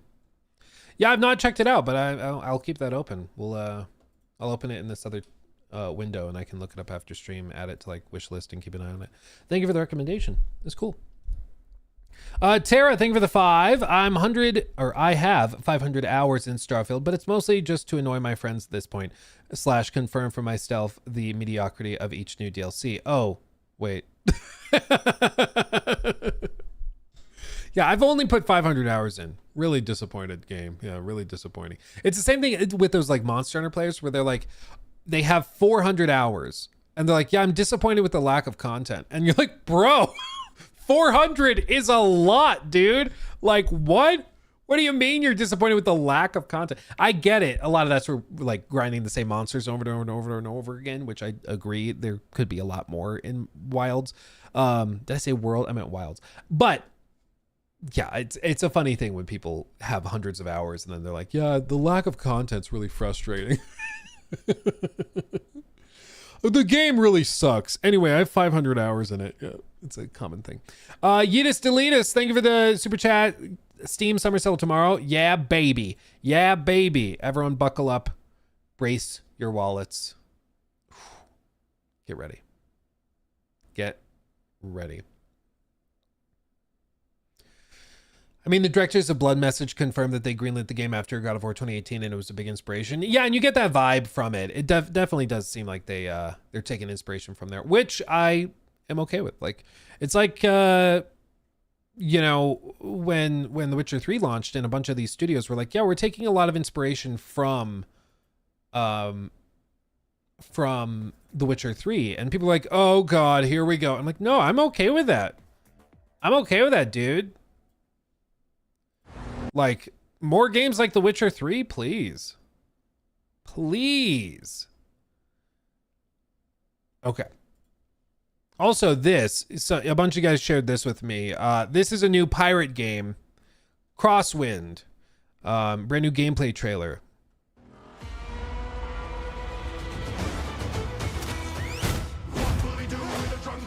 Oh, we're getting copyright struck for sure. Yeah, the most common thing, it's like a pirate survival game. So feel the spirit of adventure as you conquer the sea and fight for survival. A Crosswind first hands-on alpha includes survival gameplay, building, crafting, naval combat, boarding actions, boss fights, exploration, treasure hunting, and more. And naturally, like the comments are just like, this dev, after seeing Skull and Bones, fine, I'll do it myself. It's probably a small indie studio that developed this. What a time to live in. They did what Ubisoft couldn't do with 8 years of dev time. Yeah. Yeah. But it seriously does look like what everybody wanted Skull and Bones to be. A pirate survival game that's just vast and pretty and something fun to play with friends. Look at that.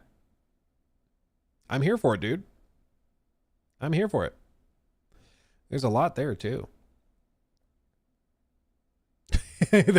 Oh no. That's a good little touch, though. He's just hacking a dodo bird. Oh, that's what happened to the dodo. That's what happened. Now we know. Now we know. So anyway, there you go. Little tidbit, base building, all sorts of stuff. Again, it's just amazing how this is so readily apparent that this is what players are going to connect with. And, instead we get Skull and Bones. But I can't really say I'm surprised anymore. Yeah. A 5A game, an AAAAA game, a quintuple A game. Seems like it. Let me show you a trailer for what could have been a quadruple A game or a quintuple A game real quick. You think Bethesda will upgrade to a bigger pool for the next Gamescom showcase? Great question. Yeah, or maybe they'll just do 2 kiddie pools next to each other. Dude, after I talked about that on stream, there is no freaking way they ever invite me to anything ever again. Locking it in, dude. Locking it in. Calling it now. There is no way. Especially because I got told by somebody, they're like, yeah, well, Luke, if Luke wants to go to like those events, like he just needs to what did they say? Like be a friend of the brand or support. I think it was support the brand, something like that. It was basically like, you need to be more buddy. You need to not go so hard on us. And I was like, bro, how do I not? That was the saddest thing I've ever seen in my life. And I'm supposed to just not say that? Like, what are we doing? What are we doing? So stupid, man. So bad. Oh God. Let's see. Oh, Codex. Yes, you're right. I did miss it. Codex. Thank you for the 2. Have you seen the Dying Light retouched update? Dying Light retouched update. I don't think so. It's just the graphics update that they did to overhaul a lot of it. It's a free graphics update and sound update for the original Dying Light coming to PS5 this Thursday. Okay. And it just overhauls a bunch of the graphics to make it look better on current gen consoles. Oh, interesting. Good for them for doing that. And it seems like by describing it as update, it sounds like it's going to be free. Okay. Interesting. Okay. Let's talk about this real quick, okay? New segment. And by real quick, I mean this is not going to be quick. Buckle in. Buckaroo. Because there's going to be a lot, okay? Buckle in. New segment. Ba la la la la la la la la la la. As you guys know, I am a fan of old ships. Steamships. Wrong button, sorry. Steamships, big boats. I have a Titanic Lego set that sits above me, ever watching and ever present. I just find them fascinating. I really just like reading about them, researching them. I find it genuinely interesting. It's a weird fascination of mine, but hey, if it works, it works. So when I saw a video pop up in my feed, I got intrigued. It was from a friend that we've talked to. We've looked at some of his coverage before, which is the one and only Cyberboy. Okay, Cyberboy, he does a lot of discussions about like GTA 6. He did a lot of coverage of Mind's Eye, which is where we looked at him last. Did a lot of good coverage breaking down how insane a lot of that stuff with Mind's Eye was going to be. But he posted this, which was a video that showed clips of the Titanic. And it's just titled, "This game was going to be insane, but ... So I was like, what is this? And I have to show it to you. So at the outset, I'm going to share the link with all of you so you can go give him a view. And I insist that you go and subscribe to Cyberboy because he does really good stuff. And you'll see this is absolutely wild and will make you lose faith in humanity. The video is titled, "This game was going to be insane, but..." And I think you can all see where this is going if you look at some of these clips for all of 5 seconds, okay? But the fact that this post that's being discussed has 164,000 likes and no doubt millions upon millions of views on Instagram it's just about to make you lose faith in all of humanity, because this is one of the most transparently fake things I've ever seen once you start seeing some of these clips, okay? But people are locking in thinking that it's real, okay? So let's hear Cyberboy discuss a little bit of it. We're not going to watch like the entire video or anything, but I just want to give you a little taste. So I was just scrolling social media the other day and I saw an announcement that there's a new Titanic game coming out on PlayStation. And of course, being a huge Titanic nerd and obviously a massive boat fan, subscribe so I can one day get a boat, thank you. And I was a bit conflicted by it because gamifying a tragedy is a bit weird. So I decided to dive a bit deeper to get a better understanding of what this game's really about. Now, I actually started doing some digging to find some more information because I only really had a couple of images just to flick through and they were cropped in a way that wasn't really that visible. Now, you're probably thinking right now, what's the but? Because there's going to be a but here somewhere. Well, already, I'll point out some of the things that already stood out to me, okay? AI, yeah, through and through. Everything that they shared about this game is like hilariously fake, okay? So he'll describe some of this as well, but already, like, this is supposed to be the Titanic, a game made on the Titanic. And, you know, I can forgive some historical inaccuracies, like with the upper promenades, with the fact that the life, or the life rafts or life, what's the word I'm looking for? The little boats, whatever. The fact that they don't span the entirety, okay, like I can forgive it. These weird lines on the hull, I don't know what that's supposed to be. Is it lifeboats? That doesn't sound right. It sounds weird. Is it lifeboats? In my brain, it sounds weird. I don't know, whatever. The fact those don't span the whole thing, whatever. The fact smoke's coming out of all 4 of the stacks, even though one of them was a dummy, I can forgive it. It's a video game. What's weird, though, is for this to be a video game about the Titanic, and it doesn't say Titanic. It says...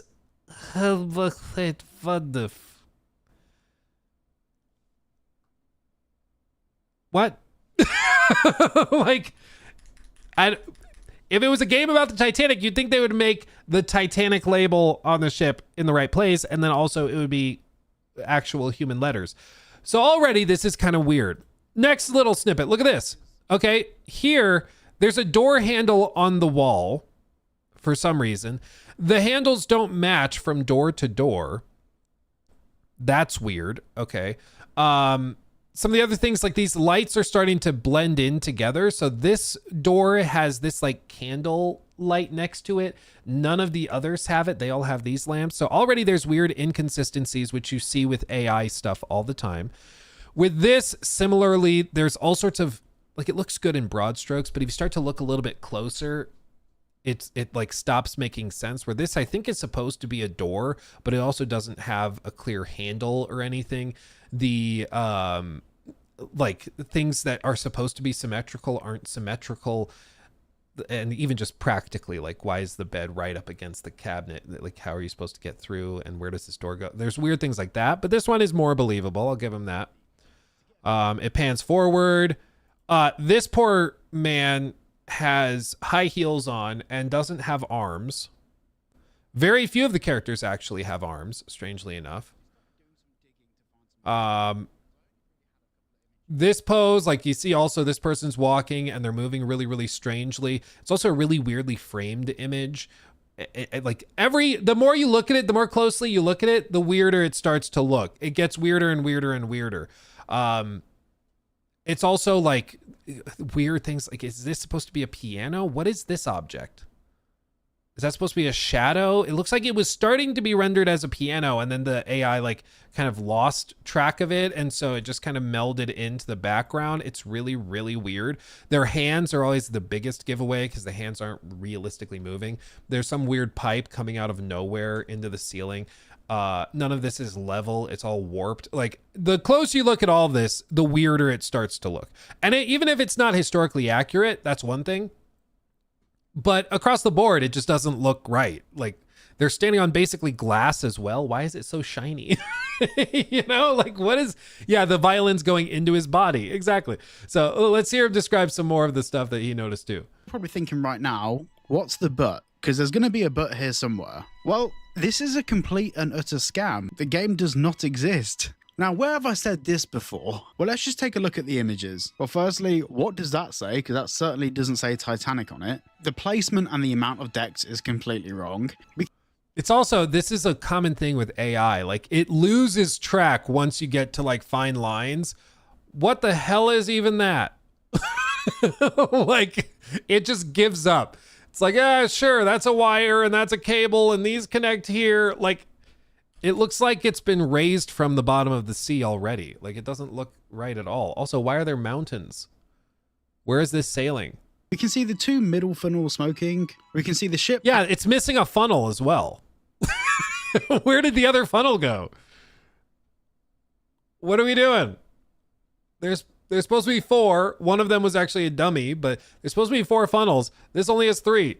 Anchor in an ice field, which didn't happen. Now, moving to the next photo, we've got some really extravagant balustrade with some guy with some really warped hands. And we've also got a part of the Titanic that doesn't exist. Then we've got these really weird stairs. I think you can see where this is going. Then in this shot, we've got a handrail from a modern day cruise ship. The Titanic handrails look nothing like this. And we also have these big kind of ropes going over the side of the ship. And this is not what the promenade deck actually looked like. Then in this shot, we've got some ominous glow coming from here. Yep. Then in this shot, we've got part of the handrails missing. The handrails aren't uniform. The floorboards are all weird and warped. And in this shot, they've decided to put one of the lights in the middle of some wall art. Also, this is absolutely nothing what the interior of Titanic actually looked like. Now we've got this image, which is supposed to be, I believe, the Grand Staircase. Well, here's a picture of the Grand Staircase on the Olympic, which was pretty much identical to the one in Titanic. They look nothing like each other. Then we've got this shot with some AI warpings happening on the handrail. And then we've got this shot, which looks like a boat that's probably from like the 1500s. This isn't Titanic. And then let's just very quickly move on to the trailer. And don't worry, guys, we will get to the point very shortly. Bear with me. So in the trailer, we've got this shot here. Once again, the ground No arms. look nothing like this at all. And you can also see the weird camera warping where they've tried to add like additional effects around the edge of it to make it somewhat more convincing. Like the viewing angle of it, it's not real at all. Then in this shot here, we've got all 4 funnels chuffing out loads of steam. The 4th funnel on the Titanic was actually fake. It wasn't operational. So yeah, that's entirely wrong. This is not... It was actually, I think it was used for like exhaust from the kitchens. So all of the like, you know, whatever hoods above the stoves and stuff, all of that would exhaust out that 4th funnel.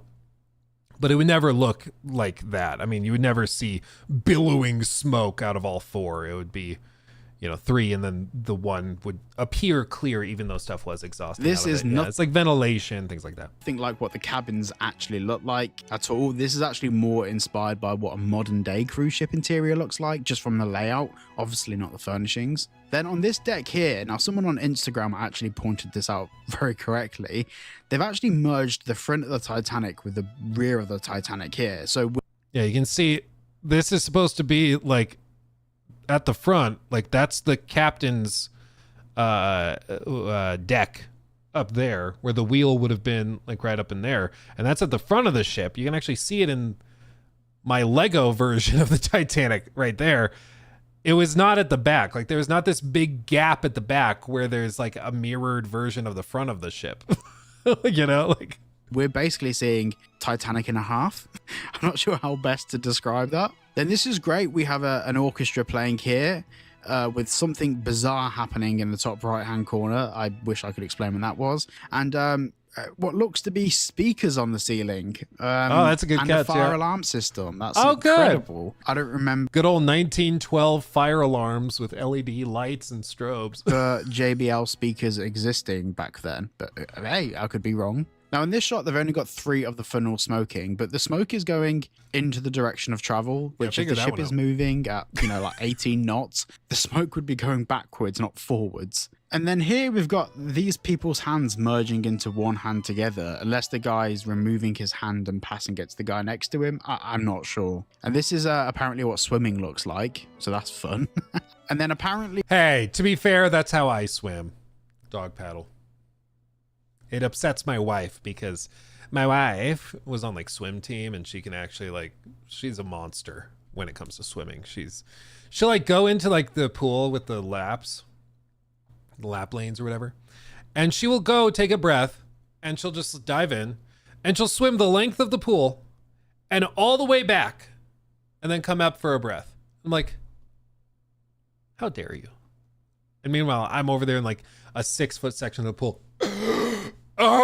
Like I'm trying not to drown just in that. So yeah, I told her if we're ever on a boat and it starts sinking, she is saving me. I will not be doing any saving.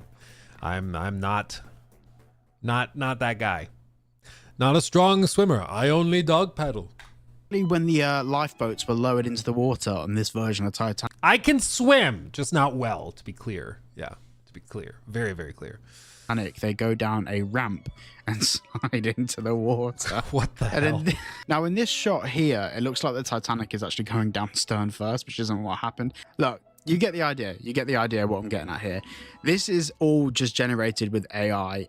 And the problem here is that Sony have allowed this on the PlayStation Store. People are wishlisting this. Wait, what? Okay, I didn't know this. I got like a couple minutes in. I was like, okay, that's good. That's good. I want to talk about this on stream. I didn't know this is on the PlayStation Store. It's become a very wish-listed game, even though the game doesn't exist, won't exist, and can't exist. The only really good Titanic kind of simulator, in terms of ones that you can really explore the Titanic in historical accuracy, Sony, come on. is the project by Titanic Honor and Glory. Yes. Titanic Honor and Glory. This is what I want to talk about, okay? Because I have done an interview with James Penka, who is like one of the head people working on this project. So I want to talk about this. Again, you should watch the entirety of his video. He goes into a lot of detail about his experience with Titanic Honor and Glory, it seems, if we pan through it. So you should watch the full video. Again, go give Cyberboy a sub, because I'm so glad he found this. PlayStation needs to get on that, because allowing AI slop games to be listed is unbelievable. But I guess that's just where we are. But this thing that he's addressing, Titanic Honor and Glory, okay? This is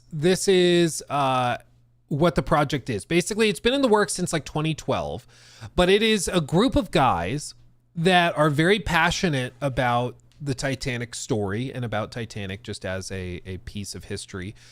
And so they have, for over a decade, been painstakingly recreating the entirety of the ship based on historical images, based on the actual blueprints of the ship. They've been going through crazy levels of attention to detail to recreate everything from how the bells looked to the placement of each and every single cable to the furniture on the deck and the carpet patterns, the type of leather on the chairs is all carefully considered, the movement of the engines, everything. And then they're putting it into a project. Now it's been converted into Unreal. And so all of this is completely accurate to how it would have appeared on the maiden voyage, all of it, even down to the fabric used on the chairs, all of it. And you can actually download it yourself. Okay, how do you do that? Well, on their website, which TitanicHG.com is how you can find it. This is the website. You can just go to downloads. And when you go to downloads, you can see they have all of the downloads that they've done over the years posted here, but they have demo 401. And demo 401, they have the description of requirements there, and you can download it directly and play it directly and walk around the ship. The whole ship is not done. It's about 50% of the ship is explorable, but you can go down into the boilers. You can walk on the promenade. You can walk on the deck. You can go around the grand staircase. As you can see here, all of this is available. So you can get a feel for the ship yourself and actually explore it yourself. It's really, really interesting. But when I did an interview with one of the developers on this, James Panka, he's actually an actor who got involved with the project initially when it was being set up as a more narrative game, because their initial goal was to get in there and create a game similar to what's being pitched with this fake game, where they wanted you to be able to get on the ship in Belfast, kind of explore the ship, walk around, maybe there'd be some basic questing, but their goal was to eventually have it so you go through the entirety of the sinking. They wanted to have all of the NPCs fully simulated, so if there is a character from the actual story, from the actual event, you could actually follow them, and throughout the journey, they would have actually like tracked through witness statements, through their personal journals or whatever else, their movements through the ship. If it said this guy was in the smoking lounge at this time on this day, you could go there at that time in the game on that day and find that character there. Things like that. Like, they wanted to have it basically be a simulated recreation of the entire event, which is pretty freaking cool. That's pretty cool. Over time, however, it kind of shifted and changed, and they had some genuinely like very good points on how to do that, which is they bring up some really good points. So I'll lead this in with just a snippet from the interview we did 2 years ago, March of 2023, where we talked about it briefly, and he'll give a little description, I believe, in this first clip of kind of his role within it. I think this is the first interview we've It's also very quiet. I do remember it being quiet. done that isn't like. Hold on, I can fix it. I can fix it. I have to pull up the other browser though. So give me a second. And boost audio. Enhance.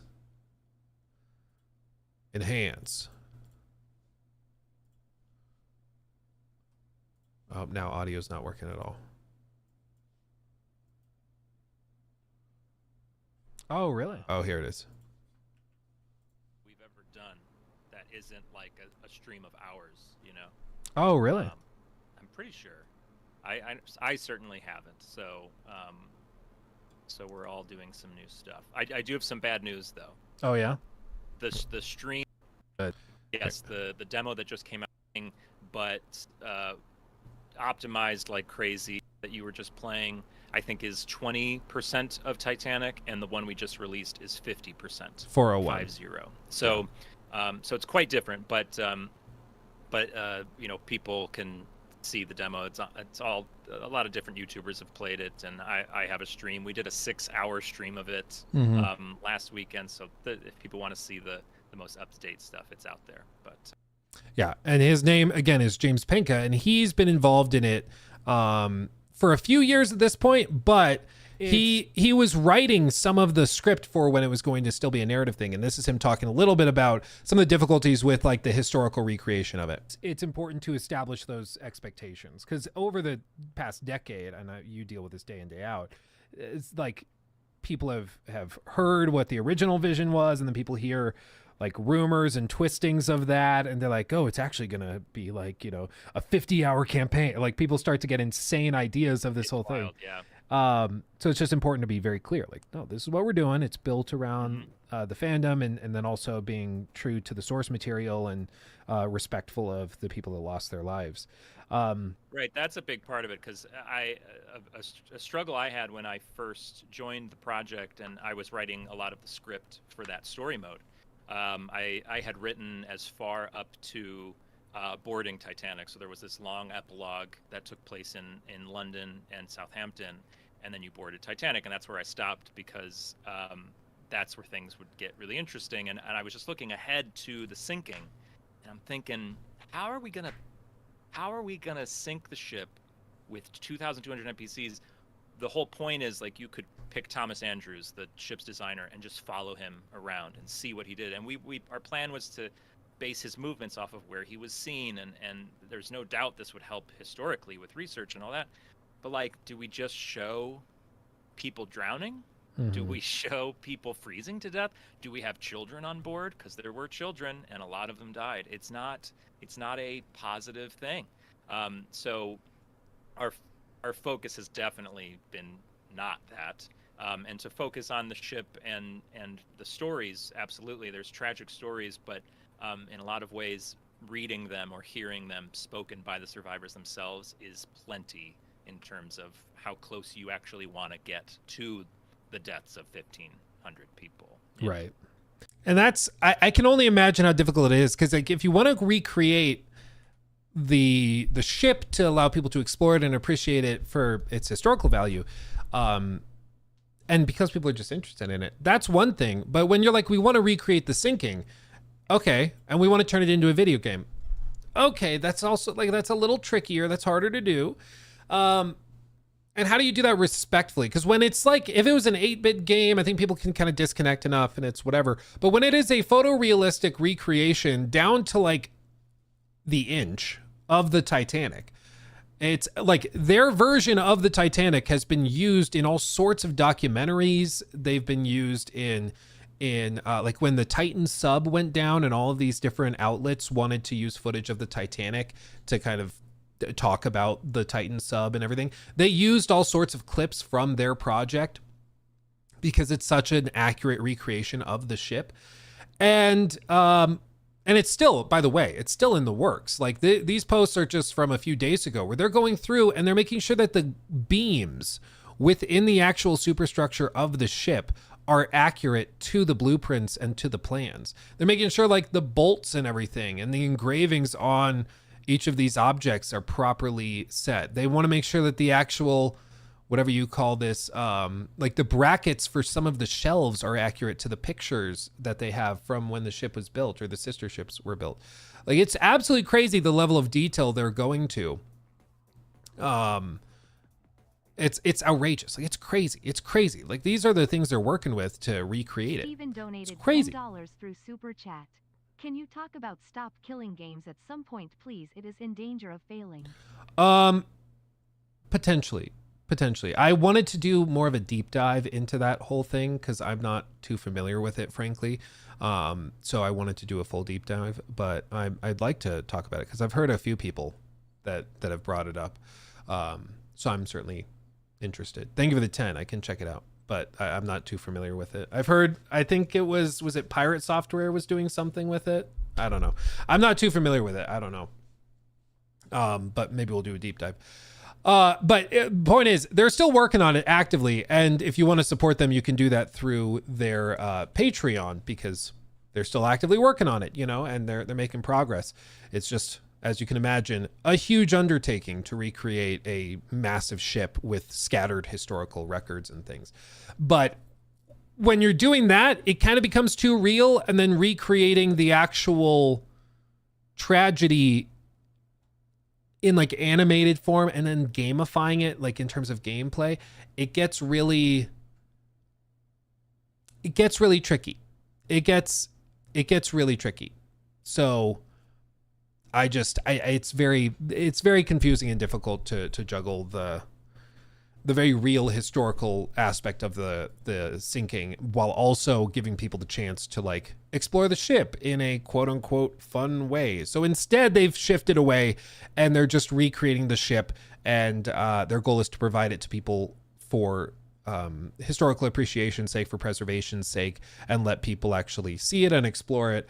But they're not going to try to gamify it. They're not going to do like, you know, get to the lifeboat before it's too late. You have a 2-minute countdown while you race through the stairwells. Like, they're not doing that. They're going to instead just focus on recreating it for the sake of the retelling the story and letting the story live on. But it's very, very fascinating. And if you want an actual Titanic, something to sink your teeth into, this is the project to support and to check out. It is fascinating, and they've done a phenomenal job. And I can't wait for them to continue making more progress. Don't bother wishlisting the PlayStation game. It is not real. It is AI slop. So, hate to be the bearer of bad news, but again, shout out Cyberboy for doing the great video finding this made up game. I'm thoroughly entertained that it's a thing. I had no idea, and I didn't know before we started talking about this that it was also like on the PlayStation Store. That's crazy. But anyway. Let's see. They made a movie. Yes, they did. They sure did. Big movie.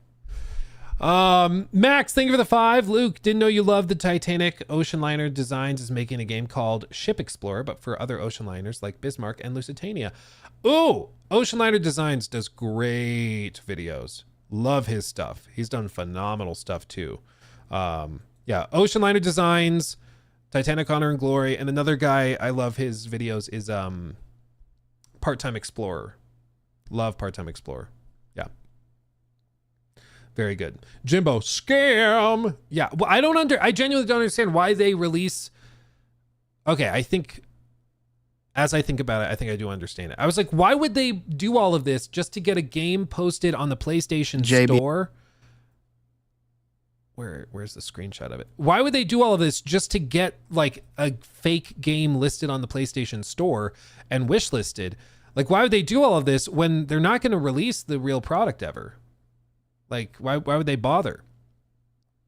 But I think my guess is it's so that they can then replace all of these assets with a different game that's just like an asset flip or something.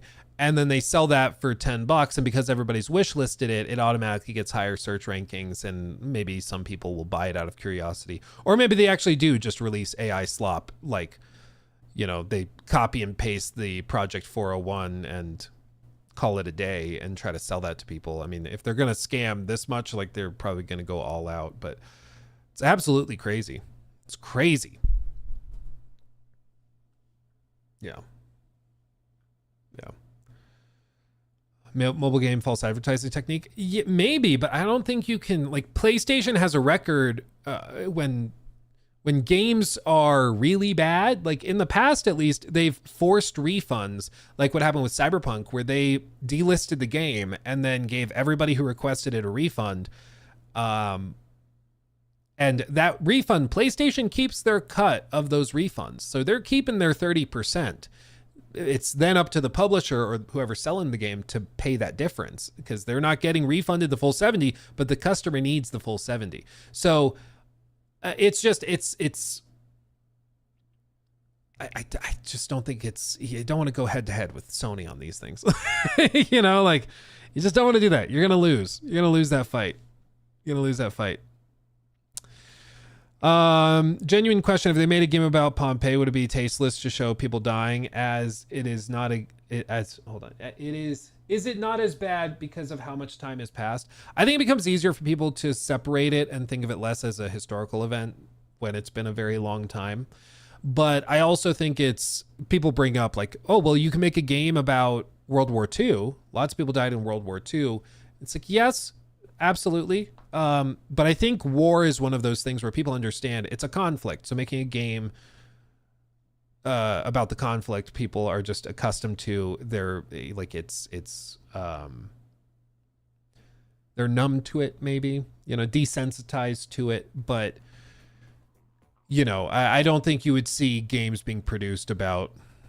Like, I don't think you'd see a mission where like you're dropping the bombs on Hiroshima or something. Like, I don't think they would do that. They'll do, oh yeah, it's a game set in World War II, and we're going to show a sort of fictional battle set during that time period with those weapons and stuff. But I just think, whenever you get to one of these big major historical elements, it stops being imaginary and it starts to feel way more real, and then it's just not. It makes people very uncomfortable, you know. Boone, thank you for the 5. Have you seen or have you heard of the Titanic Museum and Titanic Quarter in Belfast? I walked my dog around that area. It's a cool looking building. I have heard of it. I also heard, I'm pretty sure the one in Belfast, they do like weddings. I think they do weddings. I might be thinking of the one in the US. But yeah, it's a really, I just Googled it. It is a really cool building. They have a ton of different artifacts and a ton of different things. I would love to go there one day. I did go to the tour that they did back probably around 2011, 2012, around the century anniversary. And so I touched a piece of the Titanic. They had that little piece of the Titanic in the case, then you could stick your finger in and touch a piece of it. So I have touched a piece of the Titanic that they raised from the ocean bottom, and all sorts of things. That was a really cool experience. I think that one is posted up in, is it in Vegas now, or at least part of it is in Vegas? I don't remember, but yeah, it's a big piece of history, and it's a fascinating thing, and people also are just encapsulated by it. They're enraptured by it because it's so indicative of, I think, the hubris of man, you know. Have you done the cold water test? Yeah, they had the thing where like they had the big bucket and you put your arm in it and it's the same temperature as the water was that night, and you just see how long you can last in like how freaking cold it was. And yeah, I don't remember how long I was able to keep my arm in because I was like whatever 13, 14 when we went, whatever it would have been. And so I don't remember how long I was able to keep my arm in there, but yeah, it was freaking cold. Unbelievable. Yeah. Unbelievable. Confirm Luke fingered the Titanic. Technically, yes. Press F to float. Yeah, see why it would get weird. See why it would get weird. Luke, do you remember the JFK assassination sim? I do not. Was that a thing? I don't remember that, but I didn't know that was a thing. Okay, well there you go. Alucard, you think? Oh, I did read that one. A bigger pool for the Gamescom showcase, dude. They should double down on it. I do think that would be funny. Yeah, and again, thank you, Steven, for the 10. I'm just genuinely not familiar with the whatever is going down with Stop Killing Games thing. Looks like Charlie did a video on it. Here, pal. I'm a tough guy. You feeling lucky? Let's see. Publishers to start having access to end-of-life plans for future games they sell. So, oh wait, no, this is starting to ring a bell. This is starting to ring a bell. It's been a while since we chatted about it. I don't know. We need to do like a full deep dive because I'm not too familiar with it. Spicy topic right now. Oh, sounds like I gotta do some homework, buddy. Yeah, buddy. Also, they did do a trailer drop and a gameplay drop for Little Nightmares 3 as well.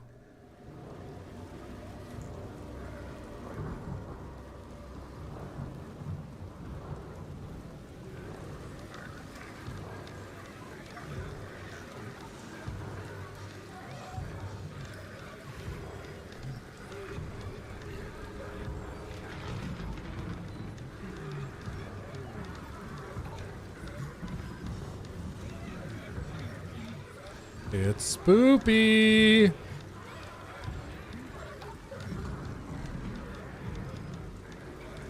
Yeah, lightweight. Ain't nothing but a peanut. Ain't nothing but a peanut. Yeah, buddy. Dude, they're hitting the right vibes, though. I was worried with it being a different developer that it wouldn't feel like Little Nightmares anymore. It would feel different.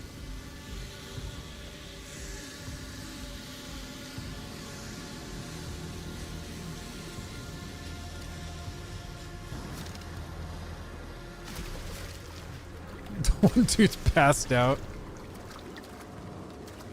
Oh, he might not be okay. Yeah, someone should check on him.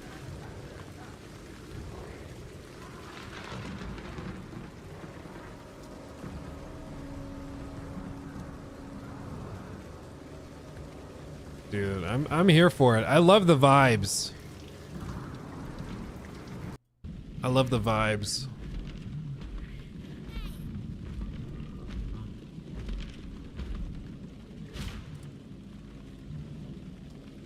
It's so spoopy. The first game I adored. The second game made me want to scream. I still liked it, but yeah. It's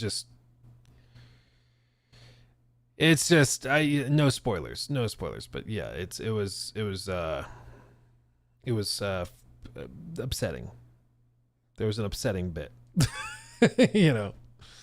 Are the original devs working on a game called Reanimal or something? Yeah. So Little Nightmares, I think, was partially owned by, I think it was Bandai Namco, maybe. But they wanted to do their own thing. So Little Nightmares was developed by this other team, and they're now doing the Reanimal thing. And so Supermassive, who have done like Until Dawn, they did The Quarry, the Dark Pictures anthology, all of that stuff. They are the ones doing this. So it's very outside of their normal wheelhouse, but I'm open to it. You know, I'm intrigued. I'm intrigued by it. I'm just not sure how it'll do, you know? What do you prefer, Inside Limbo or Little Nightmares? I think Little Nightmares, personally. Yeah, personally, I think that's what I prefer. Let's see. Yeah, no, my general, I try not to get into these more sensitive topics, especially about the industry, more largely if I don't understand them. And in this case, I don't know much about the movement or what's being discussed. So I'm just not familiar. So I don't want to like go deep into it until I understand it. And so it sounds like you guys are saying there's some good overviews and breakdowns of it that are worth checking out. So I'm going to do that before I like start rambling about it. You know, I think it's a safer way to do things, because especially it sounds like one of the accusations is that somebody started talking about the whole situation without doing a lot of like research or deep diving into it, and that caused harm and damage. So I'd rather just figure it out first. You know, I think that's a better way of doing it, a safer way maybe. Let's see, we talked about that. I showed you that.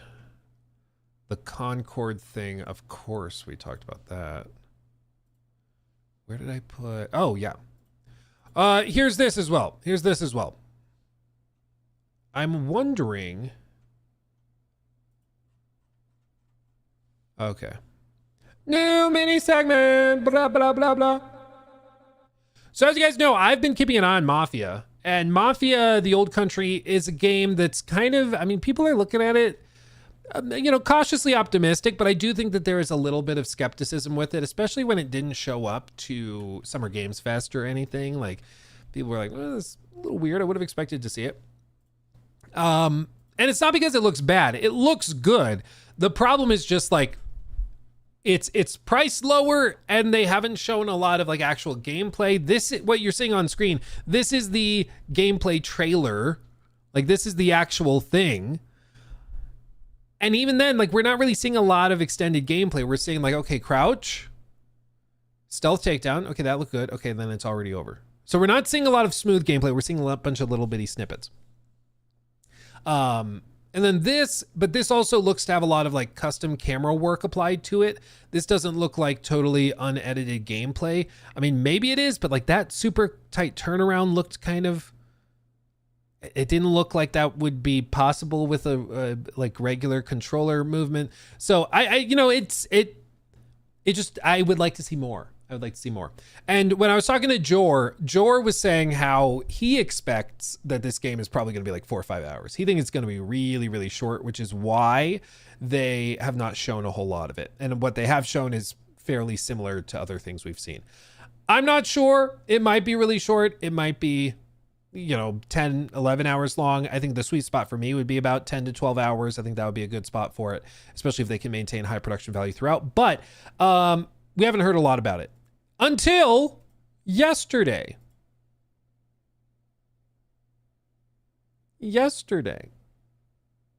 What happened?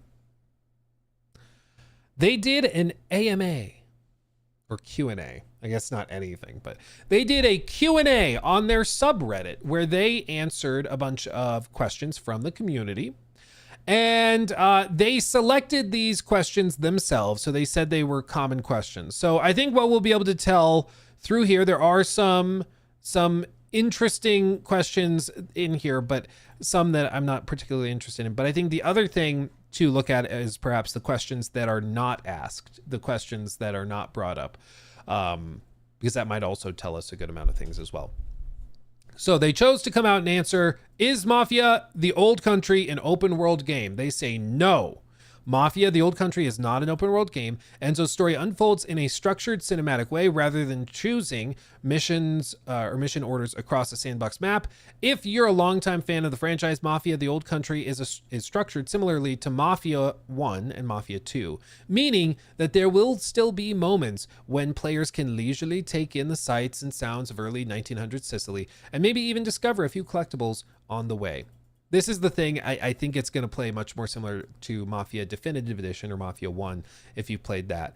There are moments where you can kind of pause, look through the map or whatever, or maybe there's a sequence where you're driving quickly through a wide map, but maybe think of it as wide linear, like large space, but you're still going from A to B. It's not like they're just totally opening it up for you to do whatever. It's pretty focused. Uncharted, I think maybe closer to Uncharted: The Lost Legacy. That's the vibe I'm getting. So open world game, that is a valid question to ask. That would make sense. Why did you choose to create a linear story game, especially in light of Mafia 3, which was an attempt at a totally new direction, maybe not totally new, but like a new direction for the franchise that was much broader, totally open world, much closer to typical open world games of that time, where it's clear this base and then level up each of the crime bosses in that area and, grind it out. Very Ubisoft.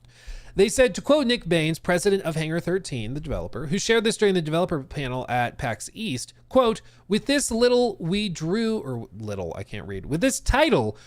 a lot of inspiration from the structure of Mafia Definitive Edition and Mafia 2, particularly how their focused linear storytelling resonated with players. Our goal with Mafia: The Old Country is to deliver that same kind of narrative experience that feels distinctly Mafia while introducing a brand new story and setting. And this is like, for me, this is what I want. Mafia 3 was an interesting experiment, but I think it was a product of its time. And even then, it was not executed super well. I don't think just because you tried open world, like grind fest gaming in 2016, that doesn't mean that we need to do that again this time and try again. I don't think that that's what your fans want. And it's not what they clearly connected with. The reception was not great. What they've said they loved is Mafia Definitive Edition, Mafia 1 and Mafia 2. That's what people really liked, and that's what they were hoping Mafia 3 would be. And it just wasn't. So instead of trying to do that again, thankfully, they're listening to the feedback and going back to what they did well, which I personally appreciate. They continue, with Mafia: The Old Country, we want you to feel like you're playing through a classic mob movie. Your journey throughout the game follows Enzo's descent into the dark criminal underworld of 1900s Sicily, with each tightly paced mission and cutscene conveying the weight of a gritty gangster drama. We can't wait for you to experience all the carefully crafted moments that tell Enzo's story. And again, tighter pacing, more linear. I'm okay with that. It's also, maybe it is closer to Uncharted than it is to Mafia Definitive Edition, but either way, I think that's much better suited for their talents and their skill sets compared to like trying to make another open world game, What inspired the combat mechanics and design in Mafia: The Old Country? Our vision for combat was to immerse players deeply in the brutal, often desperate reality of the criminal underworld in 1900 Sicily. This isn't an era of advanced weaponry or easy brawls. It's a time where every confrontation has weight, and survival often comes down to your will to live. The firearms of the early 1900s, for instance, are less forgiving than their modern counterparts. They demand more deliberate use of cover, careful resource management, and knowing how to make every single shot count. Knife fights are at the heart of combat in Mafia: The Old Country. In an era when many didn't have access to guns, disputes were often settled the traditional way, with a blade. In 1900 Sicily, fights were personal, up close, and vicious. That historical reality shaped how we designed our combat system, which, cool. They also say because it's an origin story for Mafia, you don't need to play the previous Mafia games, which of course makes sense. What makes Enzo a unique protagonist compared to Vito, Lincoln, and Tommy? They say Tommy Angelo, Vito Scaletta, and Lincoln Clay are all men who were irrevocably shaped by American cities while navigating different eras of organized crime in the United States. Each of our protagonists in the Mafia franchise found their way into organized crime through a different path. Lincoln Clay, for example, was fueled by an all-consuming need for revenge. Vito Scaletta was enticed by the promise of wealth and power. When we forged Enzo Favara's story for Mafia: The Old Country, we returned to the birthplace of Mafia to explore a motivation that is far more fundamental: freedom. Enzo's story begins not with a choice, but with a primal fight for survival. Having been sold into a brutal forced labor of the Sicilian sulfur mines as a boy, he endured a stolen childhood until a path opened to salvation to him.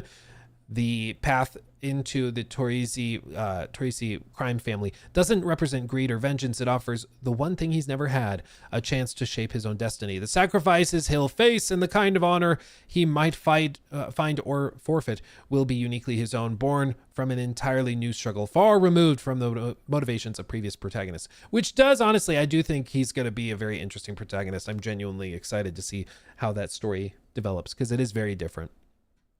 Is there an online mode or multiplayer? They say it's focused on delivering cinematic single-player experience. At this time, there are no plans for multiplayer or online modes. At this time. I don't think they'll ever do it, but they're just saying at this time, I guess, to save the possibility of a multiplayer spin-off, right? Will the game have DLC? For those who want to descend into the criminal underworld in style, the Deluxe Edition offers a variety of bonuses for your collection. As for story DLC, we are currently focusing on making the base game complete and gripping narrative experience from start to finish, one that feels like a full, satisfying saga on its own. That said, we're always listening to what resonates with you, looking forward to your thoughts and suggestions for what you'd love to see in the world of Mafia. So this to me also sounds like, no, they don't have plans for story DLC, but if it goes really, really well, maybe they will. But I would not get my hopes up. I think if they were working on a DLC expansion or something, we would hear about it. Is it similar or different to other games in the genre? They mainly are saying that, like, the birthplace of organized crime itself, playing Mafia: The Old Country is like playing through a classic mob movie featuring high stakes chases, brutal gunplay and knife play, tense life or death situations, and more. We're immersing you not only in a setting of historical authenticity, but also in a compelling story about loyalty, betrayal, and sacrifice. Okay. Burning the Saint card is inspired by an initiation ritual used by the Sicilian Mafia. Okay. Who's making a return?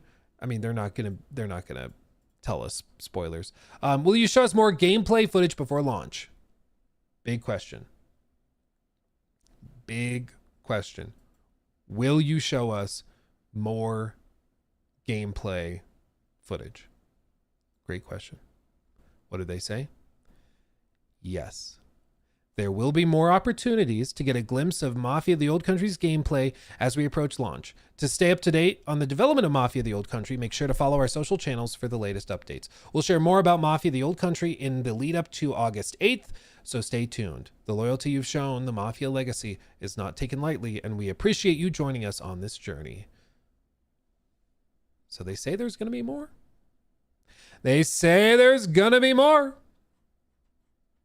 So we'll see. They've also announced that they've gone gold. So the game is done. They are now officially in the polish phase.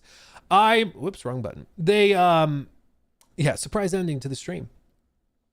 My chief concern is just, similar to what Jor said, I'd be concerned about overall length and or polish. The fact we've not seen any hands-on stuff is weird to me. I would think at this point they would have done something, like they would have invited somebody out to play test the game or do like 20-30 minute demo at Summer Games Fest or something like that. But they didn't have any of that. You know, they have stayed pretty well isolated. And maybe it's just because they're like, hey, the game's going to speak for itself.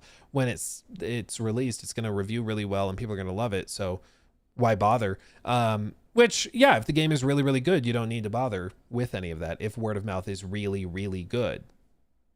But we'll just have to wait and see. I do see, you know, in the footage they have released, there's a lot of evidence of like temporal upscalers. So things like FSR, for example, there's some artifacting from that being used, which is not surprising. Every game nowadays uses temporal upscalers and you know, DLSS or FSR technologies to hit fidelity and frame rate targets. But it's also an indication sometimes of a lack of optimization. And maybe the reason we're not seeing a lot of the game is because optimization's been a struggle. We just don't know.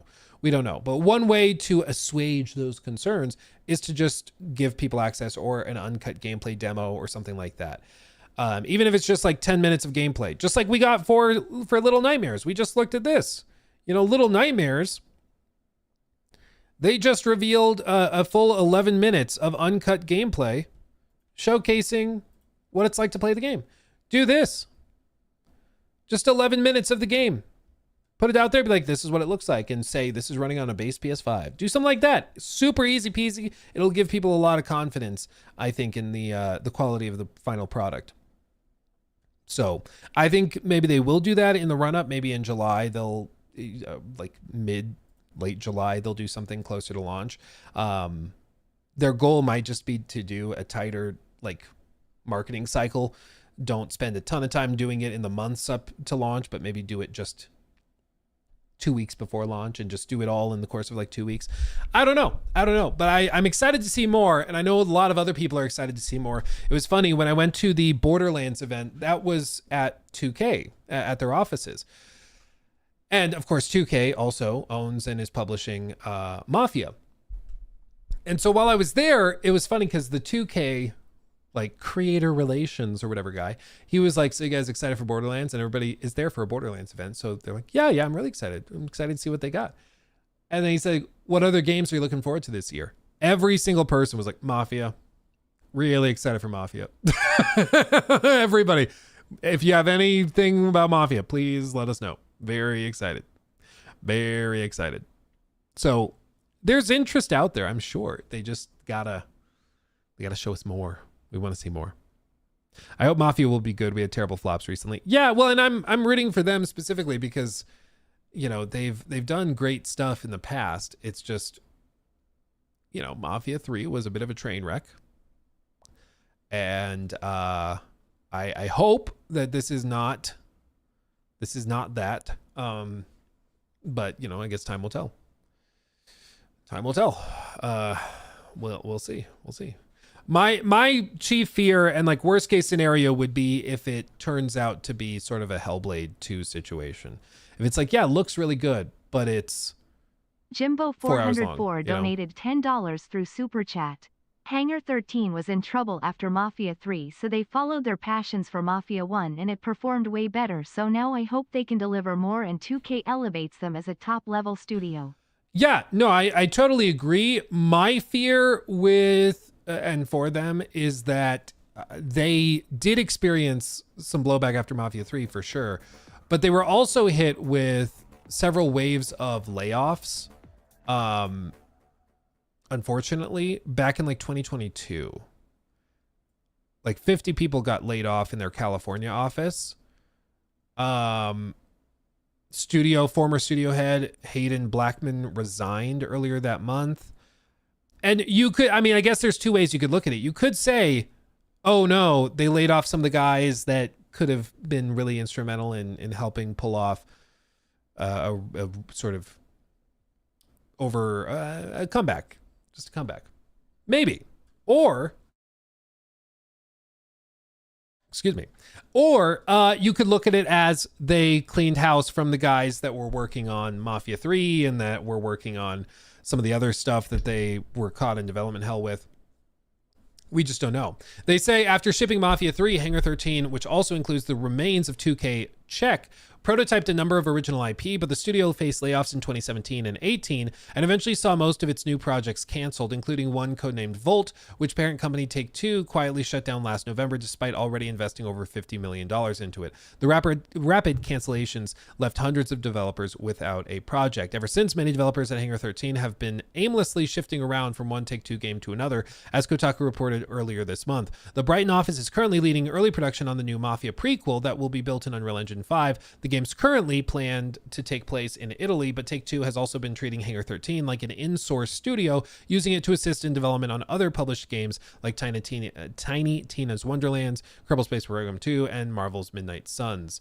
So it basically was just a studio that was kind of too big and didn't have a clear project lined up except for this Mafia prequel, but that was in pre-production, so they didn't have anything for the other devs to do. So they laid off a bunch of them, and then they had the other ones help with other games.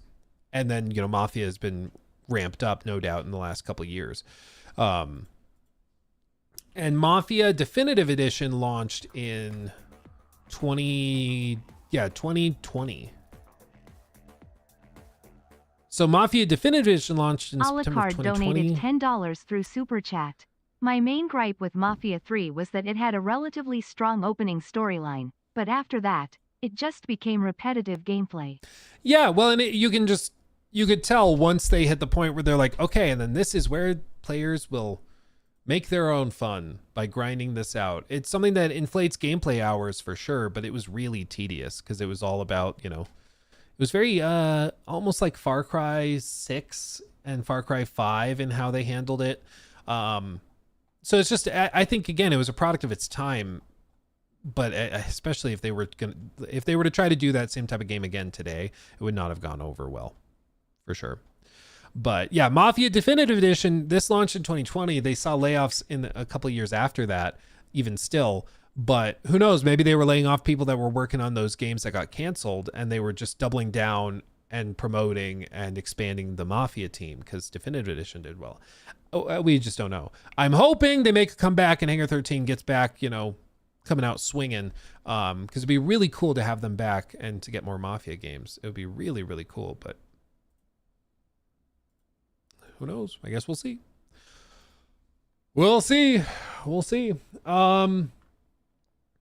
Eric, thank you for that one. Hey, Luke, did you check out the Donkey Kong Direct? It looks like a GOTY contender. I saw some snippets. I didn't watch the whole thing. I don't know. Oh, that's a good time to mention this. Shout out to Belkin, the company, because this is genuinely kind of funny. I got a package delivered to my mailbox, my business mailbox, and they gave me a Belkin tempered glass anti-reflective screen protector for the Switch 2 and a carrying case for the Switch 2 as well that has like a battery bank in it as well, so you can charge the console while it's in its carrying case. It's awesome. I didn't buy a Switch 2. So thank you for the gift. Thank you. I guess I didn't check inside. Maybe there's one inside. No, it's sealed up. I was like, actually, that would be really funny if they put one inside. But thank you for the gift. I just genuinely don't have anything to put in it. So, again, I mean, that's cool. It's like a built-in battery bank for the console. That would also be cool for like a Steam Deck and stuff. That's actually a good idea. I wonder if somebody could do that. But thank you, Belkin, for this. I just... Oh, I mean, maybe I should give it to Muda. You guys are terrible. You're so bad. You're so bad. Yeah, I do have, like I was mentioning to you guys on Discord, my buddy Corey has a Switch 2.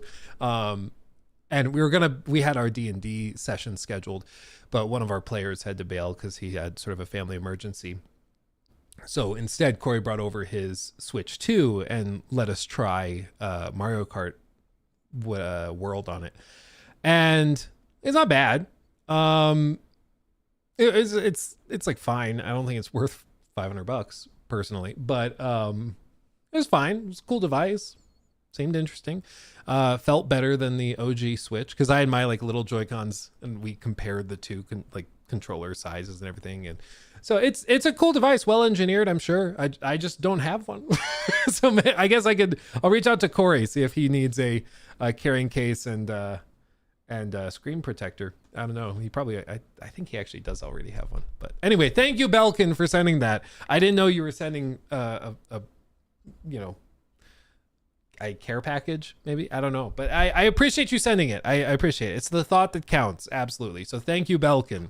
And we'll find somebody that can use it and appreciate it. But yeah, thank you. Luke, are you the DM or player? This time I'm a player. I'm a player. And Nikki is actually the DM. I DM'd our last campaign that went for about a year. And then we ended that. And I was like, I want a chance to be a player. So Nikki was like, I want to do something. I want to try DMing for a bit. So she's been DMing for a few months, and it's been going really well. We've been having a really good time. Yeah. Really good time. Losing future sponsors right now. Well, it's like all I get is an email from like UPS when my mailbox receives a package. So I got an email, hey, received a package. I was like, okay, I don't know what that is, but I'll go. Sometimes it's like a letter just like from the IRS being like, good job paying taxes this quarter. This is what you paid. Pay us again, please. Like it's sometimes just a letter. Other times it's like an actual package of something cool from a brand or something. And this time it was cool. I genuinely appreciate it. I just Jimbo 404. This is one of the rare donated times I don't $10 have the through newest Super gadget, Chat. you know. Wait, so you are fortunately not a forever DM? Must be nice. I do think I will probably end up being DM again. I think. But yeah, it has been nice. Yeah. The old meme is once you become a DM, you never escape it. You're then the forever DM. I will say going from DMing to playing,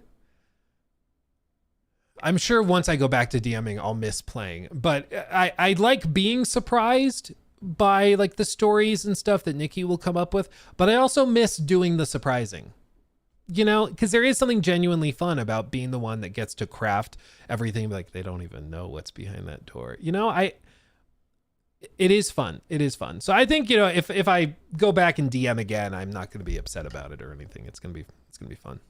Just got a notification on the Steam or on Steam that Monster Hunter Wilds is on sale. Like, please come back in, please. Not really. It's called Chance to Hit for a reason. DMing sounds like a ton of prep work. Oh, it is. But you do eventually get better at it. Like better at improv. You get better at improvising it for sure. So it's a lot of prep work up front, but as you get more comfortable and as you understand the players and as you understand your world and what's going on, it gets a lot more chill, you know, a lot more chill for sure. Yeah. What am I playing? I'm doing just straight up fighter. It's it ties in a lot to our last campaign, basically. Long story short, one of our players, actually Corey, the guy who has the Switch that he let me try, he was playing in the last campaign this little like rabbit folk character who wanted to be king of the pirates. That was his whole character arc, was he wanted to one day become king of the pirates, because he had lived like a long life running a bar and was dissatisfied and felt like he wasn't doing anything with his life. So once his kids grew up and left the house, he went off to become king of the pirates, and his wife went off to pursue her musical career. His wife named Diamond Cottontail. And Diamond Cottontail was basically this world's version of Dolly Parton. And so she was very, very successful. And it turned into his whole character arc. His character's name was Rowan. His whole character arc was initially about becoming king of the pirates, and then eventually it kind of turned into him reconnecting with his wife Diamond and learning that that's more important than pursuing like, you know, some arbitrary goal. It was about the love between the family that was worth it. But as a result, Diamond left her musical career and went and they started adventuring the seas together. He got a pirate ship as a result of a final boss fight, basically. And so he was able to go and they traveled the seas together and it was great. But for this campaign, I chose my character to be the former bodyguard of Diamond Cottontail, who got laid off when she chose to leave her musical career and start exploring with her husband again. And so my character has like a deep seated hatred for Corey's previous character, for Rowan, and for small rabbit folk, and he's very against him for ruining his career and his life, because he was exploring the lands and he was having a wonderful time traveling with Diamond Cottontail, and it all went away because stupid Rowan came along and it all fell apart. So we've been having a really, really good time with it. But yeah, I'm sure eventually I'll get the chance to do another DM campaign. We will see. But I do want to try. Have any of you guys ever tried what's it called? Call of Cthulhu. That tabletop system. Have any of you guys ever played it? Because I talked to somebody who tried it and they were like, "Oh, the whole game is basically just like you're gonna die. Like you're gonna die. There is no saving it. There is no avoiding it. Like it's gonna be a thing. Just be prepared." You've tried a Dragon Killer. Was it fun or was it more frustrating? You know? Yeah, there's pirate stuff tied in. Law, Luke, Love, and pirates everywhere. Yeah, you're damn right, dude. Yeah, there were pirates. There was a gigantic sea serpent. I think I actually have. The shorts are riding up, fam. I showed this in one of the studio tours. Because I have all the 3D printed minis just outside of camera view. But this was like one of the sea serpents that they fought on a ship. This baller. Yeah, we've got a bunch. I gave up on trying to paint them all eventually because there were just too many. Our ancient aboleth. Come on. Focus, damn you. Ho, ho, ho, ho. Super spoopy. Yeah, they're all just outside of camera. Just outside of the frame. But we got a bunch. Nerd. Yeah. Yes, it was fun, but I can see it being frustrating to someone. Yeah, that's what I've heard. Like, it's pretty hardcore. It's also like if you take damage, for people not familiar, like if you take damage in Call of Cthulhu, well, if you take damage in D&D, you just like pop a potion, you're good. Or you sleep it off, you have a full rest, sleep 8 hours, and you're good. In Call of Cthulhu, like you're screwed up for weeks. Like for days upon days, you're slowly recovering, and there could be permanent psychological damage done by one injury. Like it is not a game where you can just kind of jog into a situation and see what happens. Like it'll mess you up. It's like the Souls of D&D. Yeah. I went from I'm never going to DM to forever DM. Yeah, but it's fun, isn't it? Like I like playing, but I really like being the one that gets to do the surprising and that gets to craft something. It can be real frustrating for sure.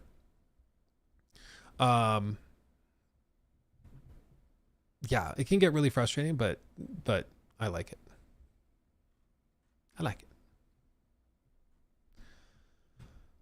Oh, this is kind of fun.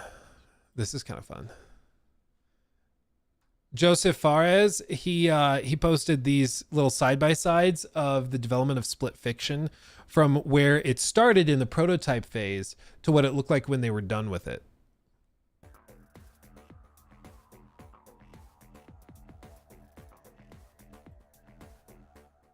That's pretty cool. Jimbo404 donated $10 through Super PS5 Chat. versus PS5 I prefer Pro. playing Mansions of Madness, especially since the minis that come with are pretty good and the adventures are very good. Oh, Mansions of Madness. Mansions of Madness. Thank you for the suggestion. Second edition, 2016. Okay, yeah, they even have like a companion app through Steam for it. Is that the same thing? Second edition board game from Fantasy Flight Games, Mansion Managed cooperative game mystery investigation inspired by the writings of H.P. Lovecraft. Ooh. Okay, color me intrigued. Thank you for the recommendation. I've got that pulled up. I'll check it out. Thank you. Thank you, Jimbo. That's really cool. Who knew? Who knew, right? It's wild. Oh yeah, this is why, like, when those Wolverine leaks happened and people were like, oh, game looks terrible, they should just cancel it. You were seeing basically this, okay? You were seeing this well before, you know, pre-alpha gameplay footage.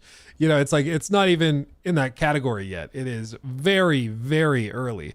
But this is how they make these games, is that they start with these prototype builds and these gray box levels, and then they slowly enhance them. And, you know, it's tough to look at the left and then understand that this was the vision. So when they built this, they knew that they were going for the right. They wanted to achieve that. But this is why you need a good game director and you need designers that can understand that vision. Because for a lot of people, you know, they're going to see the left and be like, I just don't get it. I don't get it. But it's because you need somebody that can understand that the right side is what the final product is going to be. But this is how game dev works, baby. This is how it's done. What a difference, too. My goodness. Yeah. Wolverine canceled? No. Stop it. I said stupid people said that it should be canceled because part of it leaked. I'm not saying it should be. I thought that was always the dumbest thing ever. Like, oh, part of it leaked. I think they just canceled it as a result. No, why would they do that? Like, why would they do that? Also, yeah, Joseph Fares has a brother that very much looks like him. And, yeah, that was pretty good. Yeah. Oh, anyway, let's see. Half of game development is knowing when it's worth spending time on something and when it's not. Well, yeah, and I mean, it's also knowing when it's time to walk away from something, and you know, when an idea needs to be refined or abandoned. And I think, you know, we've heard stories of like Naughty Dog spending months or years on something and then they end up cutting it because it's just like not ready. It's just not ready. You know, it's not working, it's not clicking, it's not fun. Like, there could be all sorts of reasons behind it, but game development is very iterative. You know, the version of the game that you start with is not the version that you end up with, you know. It's just not. It's very common to have to cut it. You're not fun. You're not real, man. You're not real. You're not fun. It's okay. Dude, I forgot about this. I don't know why YouTube is now all of a sudden recommending to me all these old videos. But like, look at this one with Gollum. When I made this video, I almost didn't make it. And this ended up being talked about a ton, the Gollum video game. It ended up going kind of viral. And it's funny because I almost didn't make the video because I got access to the game. And I was like, okay, I'll try it. Because we had talked about it on stream a little bit. We're like, oh yeah, maybe we... Dude, I forgot how unique this was. But I got access to it and I was like, I'll boot it up. I'll try it. And I just could not stop playing. It was fascinating. Oh yeah, this thing where like the longer the level took, it would just break. Relatively early on, maybe in the first like 3-4 hours of gameplay, and it's completely unacceptable. There's this spinning wheel that you have to jump onto in order to reach the next platform across from it. However, it isn't anchored correctly, so as the animation plays out, it moves all over the scene, clipping through tons of objects and ending up out of place to the point where you can't reach the ledge you need to get to progress through the level. And this is a huge problem, and to demonstrate it, let me show like an old school Paint application and just walk you through it. If this is over here, this little like wheel thing that we have to jump across in order to get to this ledge to climb up through the rest of the level, the player has to go through various steps. Let's say they start over here and they have to run all the way through here, performing these various activities, eventually ending up at this wheel where they need to jump across and then end up on the wall. The problem is that the player loads in right back here. And because the player loads in here, this is when the animation will start getting out of whack, pretty much the moment you enter the space. And it goes and goes and goes as you explore and get over to it, and gets itself more and more out of whack as you go. Kind of like if you had two laser pointers. One is angled perfectly at 0 degrees, and the other is at 1 degree, just ever so slightly off. If you look at them early on, not very far down the line, it's not going to look that separated. In fact, they might actually be lined up pretty closely. But the further away you go and the more time and distance you give it to get out of whack, the bigger that distance is going to be. And by the time you get pretty far along the line, they're going to end up pointing in totally different directions. In the same way here, the longer it takes us to get to this wheel over here. Dude, I used to spend so much time rambling about these things. Like, it's crazy. It's crazy. Oh, we have a surprise guest. Come here, Mr. Romeo. Come here. Oh, hello. Oh, hello. Don't pee, please. Don't pee. Oh, come here. Do you want to say hi to everybody? Oh. Yeah, say hi. Oh, hello. Hi, so cute. Oh, it's okay. He's like, it's so bright in here. It's okay. It's Mr. Romeo. He's like, it smells like ass in here. Oh, this is a good boy. I was just wrapping up, too, to come and take you on a walk. It's pouring outside, so... Oh, really? Yeah. Oh. No, I brought him in because it was pouring and he's hiding under the grill cover. And I was like, yay, you're coming inside. Oh, I'm sorry, buddy. There's so many things to smell. Look at all the things to smell. I love it in here. I want you to be able to stay down here more. You just can't pee on stuff. He's doing well, but he likes to pee. Well, everybody, I guess I'll take that as my cue to wrap it up. Much love. I'm gonna go take care of the doggy, okay? Much love. I will see you guys soon. No, he didn't buy. I thought he had a cable. I love you all. Don't pee. He's peeing.